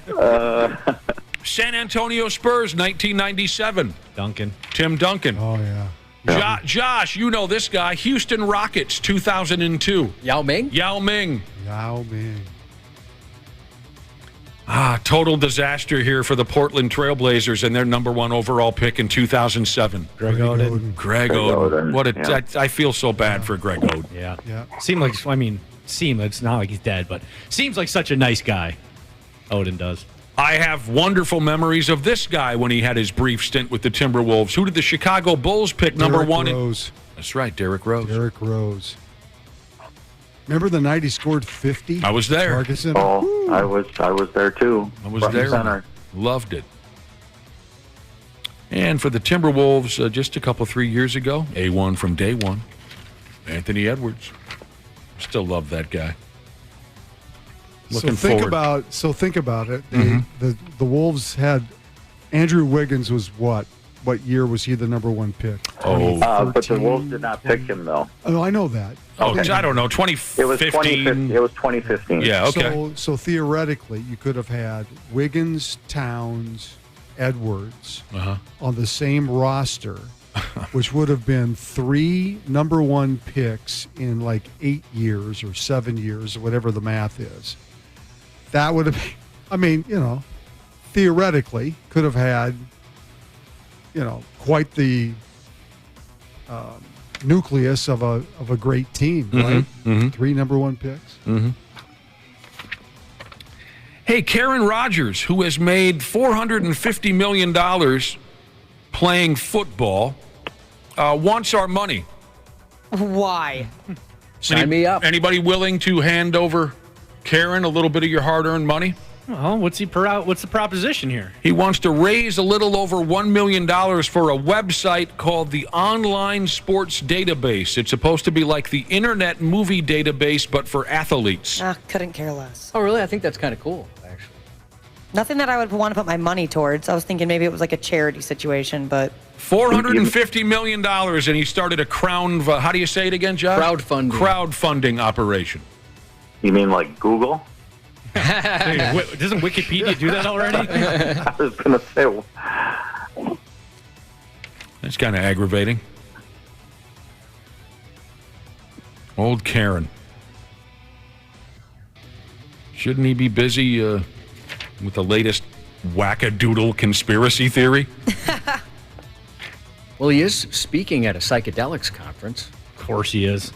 Talking about his smooth dumps. He has those super smooth dumps.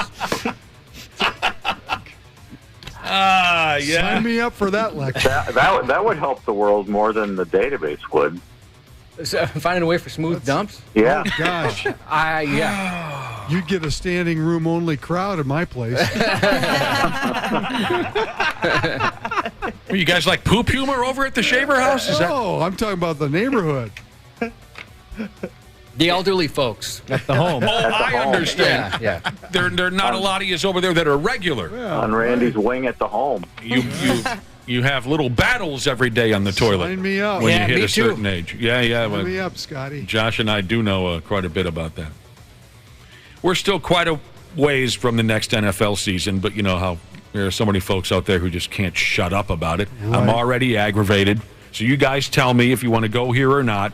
CBS Sports, a guy by the name of Pete Prisco has released his annual list of the top 100 NFL players. So what I have here are the Vikings who made the top 100. Do you care? No. Yeah. I mean, no. Whatever everybody else wants is what I want too. Not yet. It's not the 4th of July yet. I'm cool with that. I'm cool with that. I don't know who Harry Douglas is, but apparently he does sports television. He was on a program the other day called Get Up. I wonder if PETA's going to come after this guy or something. Oh, I think so. Yeah. You think so? Yeah, I think this isn't going to go well. He talked about once he lit a snake on fire. Oh. How'd you like to be Heather Dinich? Ooh, that's my sis right there. We worked in college football together. Now, Heather, I found a snake in my house a few years ago, and I tortured that little sucker because he could have got to my kids. I lit him on fire, Greenie, so if I was Heather, I would have poured gasoline on him and lit him on fire and got rid of him. Well, that wasn't what I expected at all. See you tomorrow. Wow. First take starts now. Don't get Harry mad. Oh, that's awkward with the other people have to recover from Well, I'm that. sure everyone's thinking, what do we say here? How do we get out of I this? can feel that pain. Yeah. I mean, it's a snake, but I know how some people are. I poured gasoline on him and lit him on fire. The snake was probably way more afraid than he was of it. Yeah, and he said he tortured it. Poor choice of words. Jesus. You guys know who that is? Harry Douglas? Anyone? No clue. No. All right. He was a wide receiver. Oh, was he? He played for Atlanta. or Atlanta, yeah. somebody. Yeah. Man. Yeah, you heard the host of the show, Mike Greenberg, say, that wasn't what I expected at all. See you tomorrow. Anybody ever known a legit pyromaniac in their day?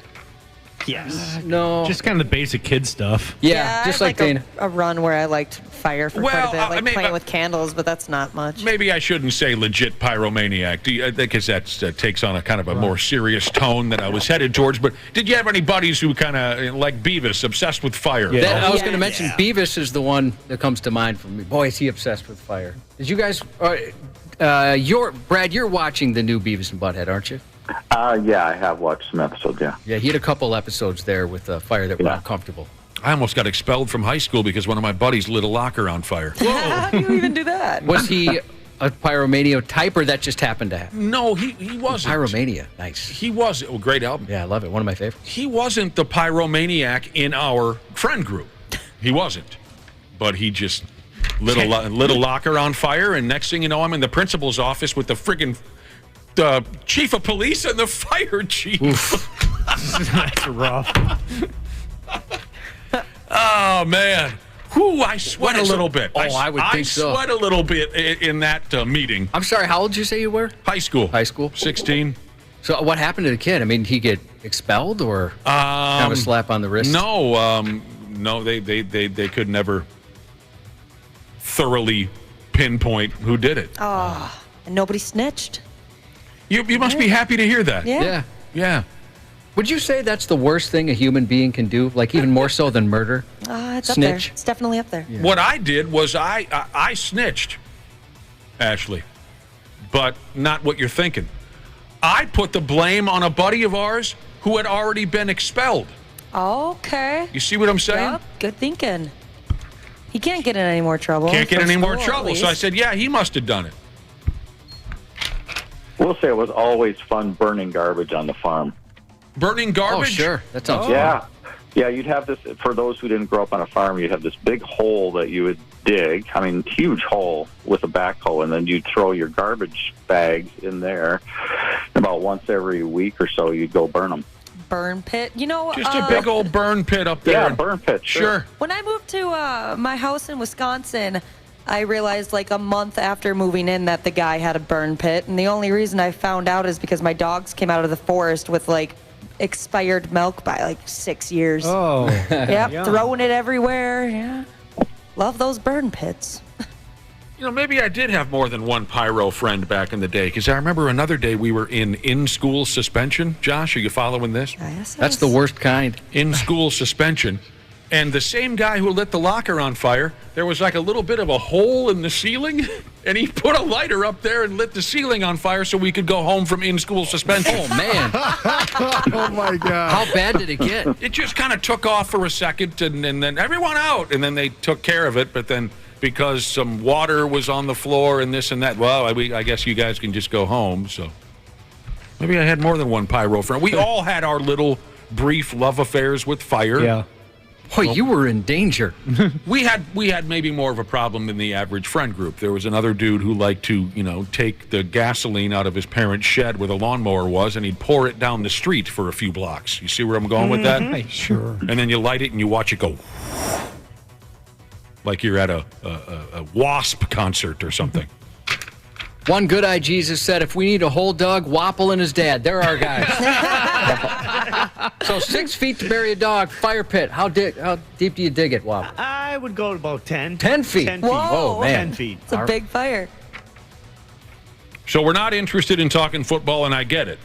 But I thought you'd get a kick out of this line. So the NFL's still trying to find a team to participate in that dopey Hard Knocks series. We've covered this up and down. Gosh, would somebody just volunteer so we can get this over with? We've covered this up and down. I just, maybe you had to be there, but I like this comment by one of these football nut job types that can't stop talking about it. You probably heard of him by the name of Mike Florio. Yep. Yeah. Sure. He said, the NFL wants volunteers, not hostages, to do Hard Knocks. I like that line. Yeah, because if a team doesn't want to do it, then it's going to be so hard to get anything out of the interviews, and the guys will be hiding from the, not going out to where the cameras are, behind the scenes, and all that kind of stuff. You got to be the team's got to be bought in completely, or else it's no good. They want volunteers, not hostages. Oh, here's a Frame Electric Jesus. He says when he was a kid, he had a little bit of a touch of pyromania. He used to like to fill balloons with lighter fluid. Fun. Oh, that'll do some damage, I bet. I don't even know. How does that work? Well, that's the route he used to take. Huh? Oh, so like you say you got a bonfire, then you throw a water balloon filled with lighter fluid into it. God. I'm following that. That's horrible. I was picturing a balloon floating through the sky. So it's like you're carrying a firebomb. Yeah. Jesus. Yep. What he says when he was... You're picturing it float? Yeah. Just like a little string on it? Yeah, I don't know. Oh, that's cute. That is cute. It's a kid with this balloon wapple carrying this lighter fluid balloon around. 99 floating fire balloons. I don't know why I had them going up into the sky as opposed to like a water balloon is what he's saying. What are you thinking about, like some of those fire lanterns? Is that kind of what you're picturing? Yeah, I guess. Chinese lanterns. I don't know. That's what they're called, Chinese lanterns? You ever watched the fail videos of those? Oh, they burn everything down. Oh, my gosh. Who is this now? A Frame Electric? No, I already read his text message. He had, yes, a Frame Electric Jesus. He did, he burned off one of his eyebrows. Oh, yeah, I can see that. Don't play with fire, kids, for Christ's sake. That's the worst that happened. Don't do what we did. It was stupid. Absolutely stupid.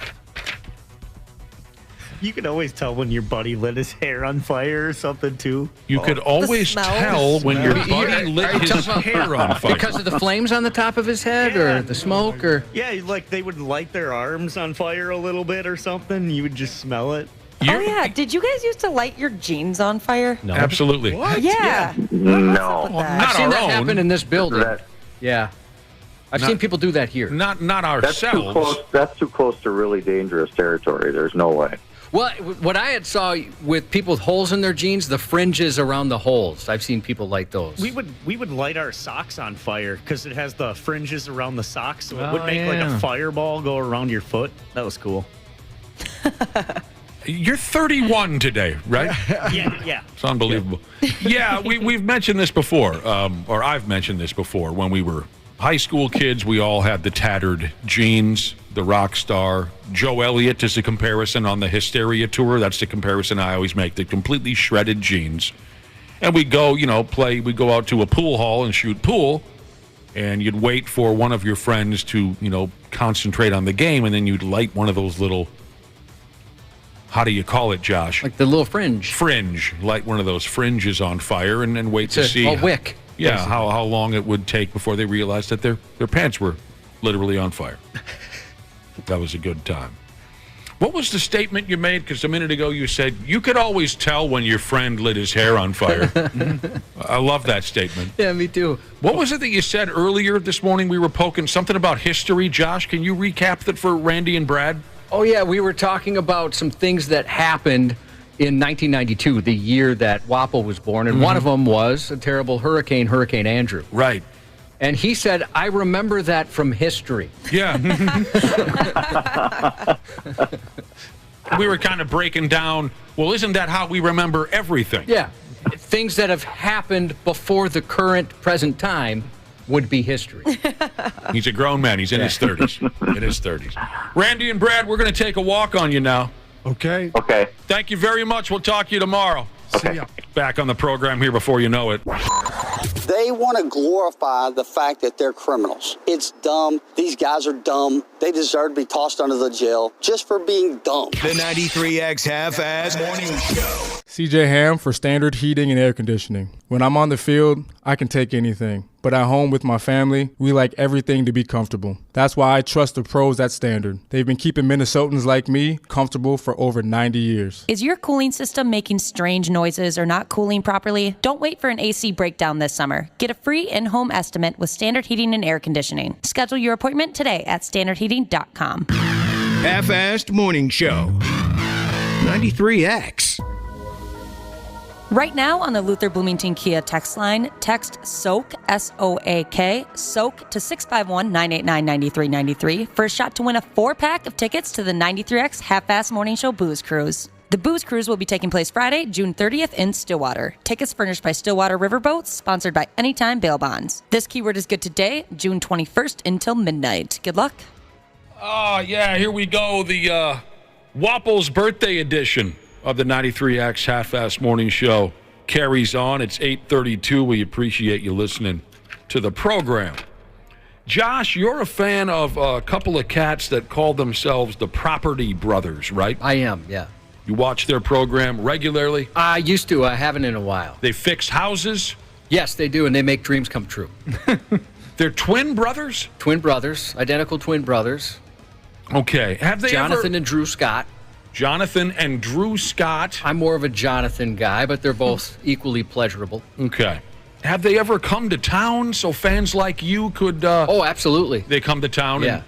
Like, more than likely, you might see them at the home. Like a home and garden type show or something like that? Have you met them before? No. But I do have their faces emblazoned on my cornhole game. It was perfect there that you called it cornhole and not bags. Yeah. No, it's cornhole when it comes to this.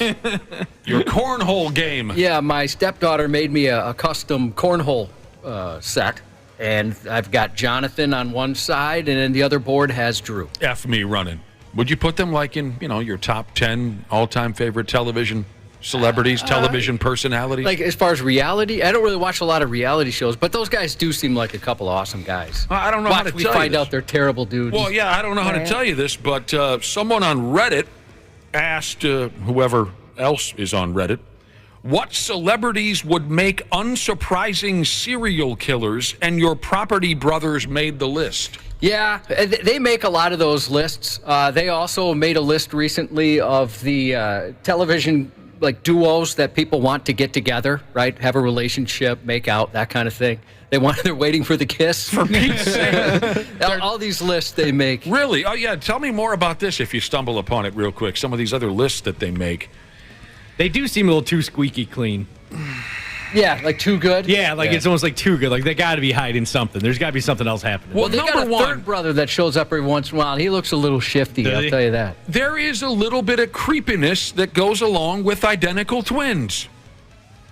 Fraternal twins, not so much. I'm a fraternal twin. I mean, think about it. Two separate human beings that look and talk and walk exactly the same. That's slightly unnerving. Don't you think? Definitely. I feel yeah. Mm-hmm. You cannot tell them apart. That's weird. I went to high school. We had so many sets of twins at my high school, including my brother and I. And some of the identical sets, I could never, ever tell them apart. There's something just slightly off about that. We had a couple in our class, too. Same thing. So the Property Brothers make this list.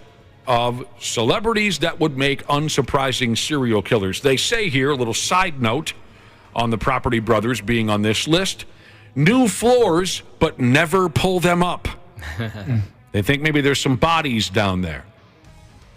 A couple people have met in the brother and sisterhood have met the Property Brothers, and they're sending in photos that they took with them at the Home and Garden show. Really?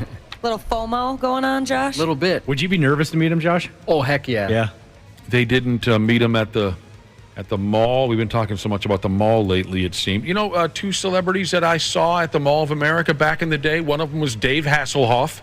Oh, wow, that's Cool. great. I would have loved to. I was such a Knight Rider fan. I know you didn't like it somehow. I did not like the I rewatched it as an adult, and boy, is it not good. I also rewatched it as an adult, and it confirmed my original feelings from when I was 11 that this show was a pile of dog feces. Oh, I thought it was so cool. I wanted Kit so bad. You know who else I once saw at the mall? David something or another. He was on 90210.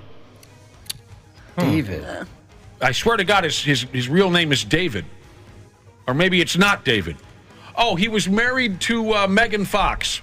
Oh, that's not Brian Green? Yeah, Brian Brian Green. Austin Green. Yeah. Yep, that's the guy. All right. Well, I gotta go to our text page. I want to see these photos of our listening audience with the Property Brothers. I just saw the picture of the third Property Brother, all three of them together. Is that dude the lead singer of Fall Out Boy? Yeah, I know. Yeah, he looks like the bass player of Fall Out Boy. Yeah. Uh-huh. The third brother. Prosecutor Jesus said they got into the Property Brothers got into a bar fight in Fargo. A few people have texted that in. I wonder if they got their asses kicked. I don't see them as fighters. I could see some regulars at a small town bar like, who do these guys think they are? All right, this is great. We said that some of our listeners have been sending in pictures of when they met the Property Brothers. One listener here, who is this? Better Than Dana at Mario Kart Jesus sent in a picture of himself in between a cardboard cutout of the Property Brothers. That's very funny. Thank you for that picture. All right. Drain Surgeon Jesus said that he has identical twin daughters, and you guys couldn't be more accurate in how creepy they can be, and they're only two. Man. I had an old neighbor. She became friends with her and her husband, and she was an identical triplet. And she would show us photos, and you could not tell the three of them apart. So one time I said... God, was this the Doms? Yeah, I had to ask. I'm like, wait, so you obviously find your wife attractive, so then you must then also find the other two attractive just by... You're only human. You're only human. I'm like, is that, I asked her, is that weird for you? Because, yeah, we've talked about that. It's kind of odd. I had forgotten about the Doms. Mm-hmm. My God, they took my breath smooth away when I met them. Also, I can't believe I forgot this.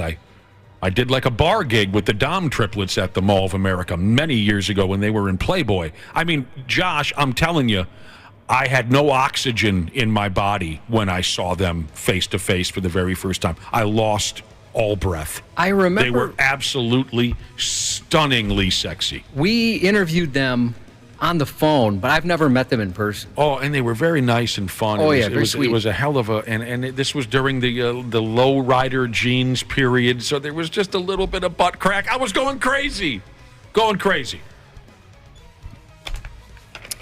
Now, let me roll through the rest of these celebrities that people think would make unsurprising serial killers. We covered the Property Brothers. A couple of these people we have met in person, Josh. Here's one, Jared Leto. Yeah, that one I also could see. Mm-hmm. He played a serial killer recently in The Little Things. But he is... the more you read about him, the more it seems like he's getting bizarre. All right, that happens. But when we had met him, I don't know that I've ever met a nicer celebrity. A lot of big-time celebrities, they just spend too much time in Hollywood with everybody handing them everything they would ever... And everyone tells them they're God's gift to this and that. You can't help but go bananas. And this was just one time we met Jared Leto, like Josh said, years ago, and I thought he was the most humble, normal effing cat you could ask for. He really was. Like, he stuck around. A lot of times with the bigger celebrities, they're gone. Oh, yeah. As soon as the interview, as they're saying goodbye, their people are loading them up, they're going. But he hung out. We thought he left, but he came back in. One individual, well, the write-up on Jared Leto here. says he's the type who would say some sort of pretentious crap while he's killing you, too. Like, I release your soul from its confines of this wicked flesh so that you may be reborn anew. I've seen him in a couple of movies. I thought he was really good. I don't know who this is. I love his band. Oh, you like the band? Ezra Miller. He's got some issues. Oh, he's got big time issues. Who is that? How would I know him? No, Even The if Flash. I'm sure you have no idea who he is. Okay. He's going through some stuff, or he has. Hopefully, he's kind of cleaned up. Tom Cruise. Yeah, definitely. He could get away with it. Mm-hmm. He wouldn't even have to hide it. Yeah. I feel like he could just charm his way out of it. You know? Easily. He's like, oh, that's no big deal. He killed my mom. No big deal, dude. It's cool. We're cool. Yeah, he does his own stunts. Right? That's Tom Cruise. Yeah. You've seen Maverick, right? I don't follow the celebrity thing very closely, but I've definitely seen a couple of videos of Tom Cruise going on and on about something or another. And yeah, he came off a bit uncorked. Yes, that I can go along with that. I didn't know. Is this true? Tom Cruise has been named a celebrity that you could imagine being a serial killer. Christian Bale watched a lot of Tom Cruise interviews while preparing to play his role in American Psycho. Yeah. Oh, man. I don't know if I'd want that said about me. Yeah. No. Because American Psycho is, I mean, that's an effed up movie. I liked it a lot. I did. I just watched that very recently, actually. I've actually never seen it. I think you dig it a lot. I don't like the super disturbing ones. Isn't it just weird? Yeah. Like the weird. Maybe weird is the word. I don't like the weird ones. It's weird. Mm-hmm. I'm the weird one. Oh. Another celebrity that made the list where folks could imagine them being a serial killer. It's someone else that I'm not familiar with. Joel Osteen. He's a religious guy. leader? Yeah. Oh, he's not an actor or a singer? He's a religious leader? Yeah. Oh, I would have... It's all over TV Yeah, and he's stuff. on TV. I would have had I no... bet if you saw his face, you'd know who he was. Oh yeah, his vibe, just his face. I've never heard him talk before. But his face is kind of screaming serial killer. Okay. I made the assumption that these were all Hollywood-y type people. Sure, well, show me a picture of this guy, Cubby. Maybe I... Very white teeth. Wow. Well, yeah, he's going to be on television. No, it's just like You almost recognize? blinding. I don't know if I can make that bigger. No, I don't. I've never seen that man before in my life. You haven't? He looks so young. Yeah, he does. All right. I'll have to look him up someday. Kevin Spacey. I 100% agree. I am terrified of that man. Well, there's plenty that should be. Yeah, and there's what was that movie he was in where he was like he was in a movie where he portrayed a serial killer. Seven. Yeah. After that, I was just nope. Didn't you get him confused with Kevin Costner? Yes, for the longest Okay. time. And I used to tell you guys all the time that, like, I don't know about Kevin Costner. He rubs me the wrong way. And then I realized it was Kevin Spacey. So, sorry, Kevin Costner. I like him. I like Kevin Costner. Here's another individual that we met in person years ago who folks think could be a serial killer. Shia LaBeouf. Yeah. I guess I could see that. I could He's see that. unhinged. I do like the guy, though. I think it would be a messy murder. He barely spoke a word when he was in here. He seemed very shy. He was real young. Nobody had heard of him yet. Really? Many No years way. ago. So Many. before Transformers? Oh, or yeah. Way before that. Oh, yeah. He was going to be in, we'll have to look up, was it Indiana Jones? Yeah, he was in Indiana Jones. So he was going to, like a year away from being in that. I think that's correct, Josh. And I remember we had a DVD, or I guess a movie review guy, Mr. DVD, and then James Rocky. He started going by his actual name, James Rocky. Rest in peace, right? Yeah, may he rest in peace. Right. Awesome dude, funny guy, really nice guy. But he had said, because we asked him, I'm like, should we interview this guy? He's like, he's going to be a huge star. Absolutely interview him. He's like, I know nobody knows him right now, but... And lo and behold, he was correct. Yeah. I knew he was He barely from... said a word. I mean, he was really he was quiet very and shy, and he seemed as if he didn't want to be there, which isn't totally out of the ordinary. We totally understand why. He was just very quiet and shy, and the interview went mostly nowhere. And then he killed one of our coworkers. Oh, my God. Oh, my God, that's right. I've heard about that. I read on the news. Cut him up. See, I knew of Shia LaBeouf way before because he was always in Even Stevens, Yeah. baby, Disney Channel. Yeah. Oh, I'm not even. Heck What's yeah. that? It was just your standard, just cheesy family sitcom type thing. So then to make an Even farther poll for us. You know those stupid videos that we have to watch with the actually decent actors? Well, I actually kind of like those videos, but I know what you're talking about, yeah. What? There's the bald head guy. He is the father in Even Stevens. Oh, really? That's why they're so good at... Yeah, these training videos we watch, the acting is really good. Like, they've stepped up their game. I certainly know this person and have seen them a time or two, but I don't know enough about them. Maybe you guys can tell me why they would make a list of celebrities that might be serial killers or that people could imagine being serial killers, and that's Ellen DeGeneres. They say something here about her cold, dead eyes. Well, we did just find out recently that she's not the nicest person out there. Or as nice as maybe people assume she was. What did she do that was not so nice? A bunch of her former employees, producers on the show, came out and just said how awful and cruel she is. Oh, that's a bumski. Yeah, she's so like dancing out to the crowd. Whee! Right, Yeah, people call for when my youngest was real little, he loved her. You know, I mean, because she'd always have kids on the show, and she's always so happy. And then she, does the voice for, is it Dory? Mm-hmm. Yeah, and then she also wore Converse All-Stars, so you're like, whoa, she's kind of cool. Yeah, she's like us. Yeah. Quentin Tarantino, and yeah, I'm not saying serial killer, but you can't have that many wacky-ass ideas and not have something cooking. Right. You know what I mean? He's got a vibe for sure. My favorite thing about him is his foot fetish, because you can tell in some of the movies that he makes. Yeah. He has a foot fetish? He finds a way to work ladies' bare feet into every movie. Oh, here's a good one from Gear Grinding Truck Driving Jesus, Kiefer Sutherland. Is he different? I could see, he seems a little different. I love Kiefer Sutherland. I could see that. I wouldn't know anything about him, away from Young Guns, where he played Doc Scurlock. James Spader always comes across a little serial killer to me. Finally, here we have, at least from the article setting in front of me, Jada Pinkett Smith. Well, why are we picking on Jada Pinkett Smith? What about Will? Don't pick on Jada. Have you learned nothing? Yeah, I don't want to get slapped. Don't say anything about her. Jesus, Will seems much more effing twisted than his old lady, but I know nothing about these people. I just know that, how absolutely insane did Will Smith come off with the slapping? Yeah. That was frightening. I still can't believe that It happened. seems so out of or at least his public persona. You just thought, okay, this dude needs to sit down with a professional for Pete's sake. Well, it was staged after all. I'd much rather get punched than slapped. You know what I mean? Agreed. Yeah.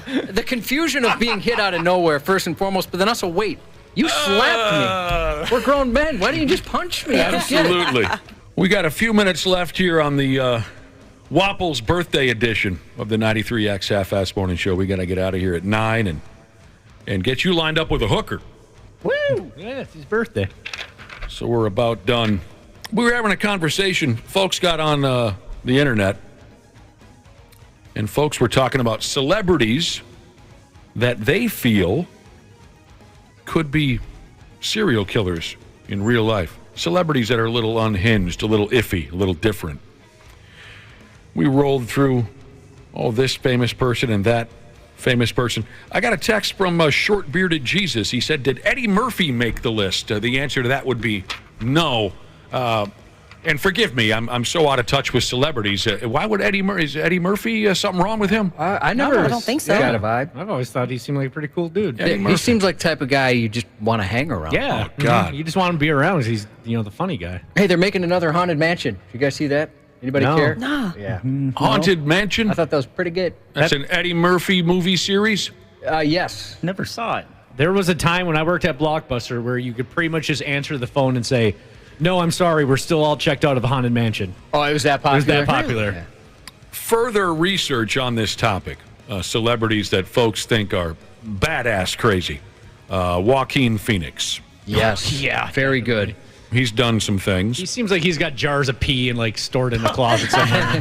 That's all labeled and organized. Dates and times and what he drank that caused him to have to pee. Now, again, I don't know. He seems weird. I don't know some of the behind-the-scenes stories, so forgive me if I defend somebody who is maybe a legitimately dangerous person. I don't know. I don't like anybody lighting up Wesley Snipes. That's one of my favorite people. Wesley Snipes. Yeah, he has a reputation for being a jerk. Is that right? Yeah, it was it the Blade 2 where it's barely him. I mean, he would be high all the time. Really? He just had a bad attitude, wasn't getting paid. And he probably wasn't, for the caliber of star he was. I always liked him. Me too. I love Wesley Snipes. Yeah. He had a bad tax guy, right? Yep. Everybody knows that story. Went to jail for it. But, yeah, I think the only reason he's not a bigger star now is because the reputation he has of not being a very nice guy. Kind of acted like a dick. Yeah, too bad. For a decade or two. One of my all-time favorite action guys. Charlie Sheen. Some of these are very obvious. Yeah. Charlie's been a little different at times. Russell. He's murdered some ass in his day, right?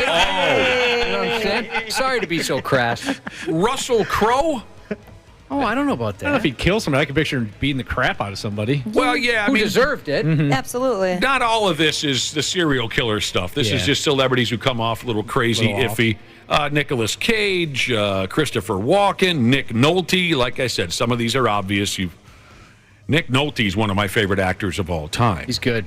But I've heard he maybe ain't all there. What did I write down here? Oh, Lindsay Lohan. I'm desperately in love with her, so save any smart mouth comments you might have on Lindsay Lohan. And I've gotten to the point now where I can't read my own writing because I was just quickly jotting these down from a website. Mel Gibson. Yeah. Angelina Jolie. I know what I wrote down here. Gary Busey. Yeah, a lot of people have texted in Gary Busey, Willem Dafoe. These are coming in so fast. Almost good enough. Jesus said, what about O.J. Simpson? Would he make that list? Yeah, I'm pretty sure. Yep. The old football player, the guy in the Naked Gun, I the don't Hertz see it. commercial? No, he seems like a great guy. It's only a matter of time, like I said earlier. You stick around Hollywood enough, you will probably become a completely different person. The whole scene is insane out there. It's just a whole different world. It's a not whole even different real. world. You're exactly right. But also, maybe from reading some of these names, I think it's obvious that maybe if you're a little squirrely, it makes you that much more of an actor or actress. You're a better actor. You can absorb these characters and this and that. Now, in closing, before we get out of here, is this for real? I got a text message from Dread Chick Sheezes. We talked earlier, the Property Brothers made the list of celebrities who folks could imagine them being serial killers. And I know nothing about the Property Brothers. Josh is a big fan. You said that you've seen write-ups like this before. Oh, yeah, they make all of these kinds of lists. And I mentioned that there is something a little just slightly unnerving about identical twins. It's just not right for two separate human beings to be so identical. That's just so odd. I'm wondering if this is a legit, how do you call it, a text message from Dread Chick Sheezes. She says she has identical twin boys who are now 11 years old. Their names are Josh and Nick. Oh, really? Cute. I'm hoping that's a coincidence. You don't want to have somebody name their kid after you? No, that's what a disappointing adult they might turn out to be. She goes on about how you picked my name. She goes on to say they have much different personalities, even though they are identical. And I'm very glad that I don't have two of either one of them. Happy hump day and happy birthday to Wapple. So, no, thank you. I don't know if that was legit or that's interesting. That is interesting. Spaceship Superstar Jesus text in one that I should have thought of for sure. Maybe all of us should have. Crispin Glover. Oh yeah. Mm-hmm. Boy, yeah, he's a name that isn't quite household anymore, but in the 80s, yeah, he showed us just how off his rocker he was a time or two. The famous scene on Letterman. Yep. Yeah, I was watching that. I remember like it was, I was watching that as it happened. Oh, wow. He's different, that's for sure. Hard-headed Sheeza sending a shout-out to her daughter's trap team. They took first place at state in Alexandria on Monday. Badass. Happiest of anniversaries to the biggest badass in the car business, JC and his better half. Shout out to always tired Southern Minnesota welder Jesus. Today's is Friday. He's headed to the cities tomorrow for Back to the 50s weekend. That's always a good time. Nice. Oh. Speaking of the 50s, happy 50th birthday to mechanical drafter Jeebus. Happy 30th to Rachel Wapple. Yeah. Happy birthday. Right now, the Luther Bloomington Kia text line. Text DRINK to 651-989-9393, and you got a shot to win a 4-pack of tickets to the 93X Half-Ass Morning Show Booze Cruise next Friday, the 30th in Stillwater, furnished by Stillwater Riverboats, sponsored by Anytime Bail Bonds. Also on the Luther Bloomington Kia text line, text the word LAUGH to 651-989-9393. For that, you get a shot to win tickets to Loons on the Lake Comedy Festival, emceed by our friend C. Willie Miles. This is tomorrow at Crooners in Fridley, furnished by Crooners Supper Club. The 93X Half-Ass Morning Show. 93. The 93X Half-Ass Morning Show podcast is sponsored by Standard Heating and Air Conditioning. New episodes drop each weekday. If your podcast platform has ratings, go ahead and give us 5 stars and maybe give our enemies 1. Thanks, and here's a word from our sponsor. Don't wait for an AC breakdown this summer. Get a free in-home estimate with Standard Heating and Air Conditioning. Schedule your appointment today at standardheating.com.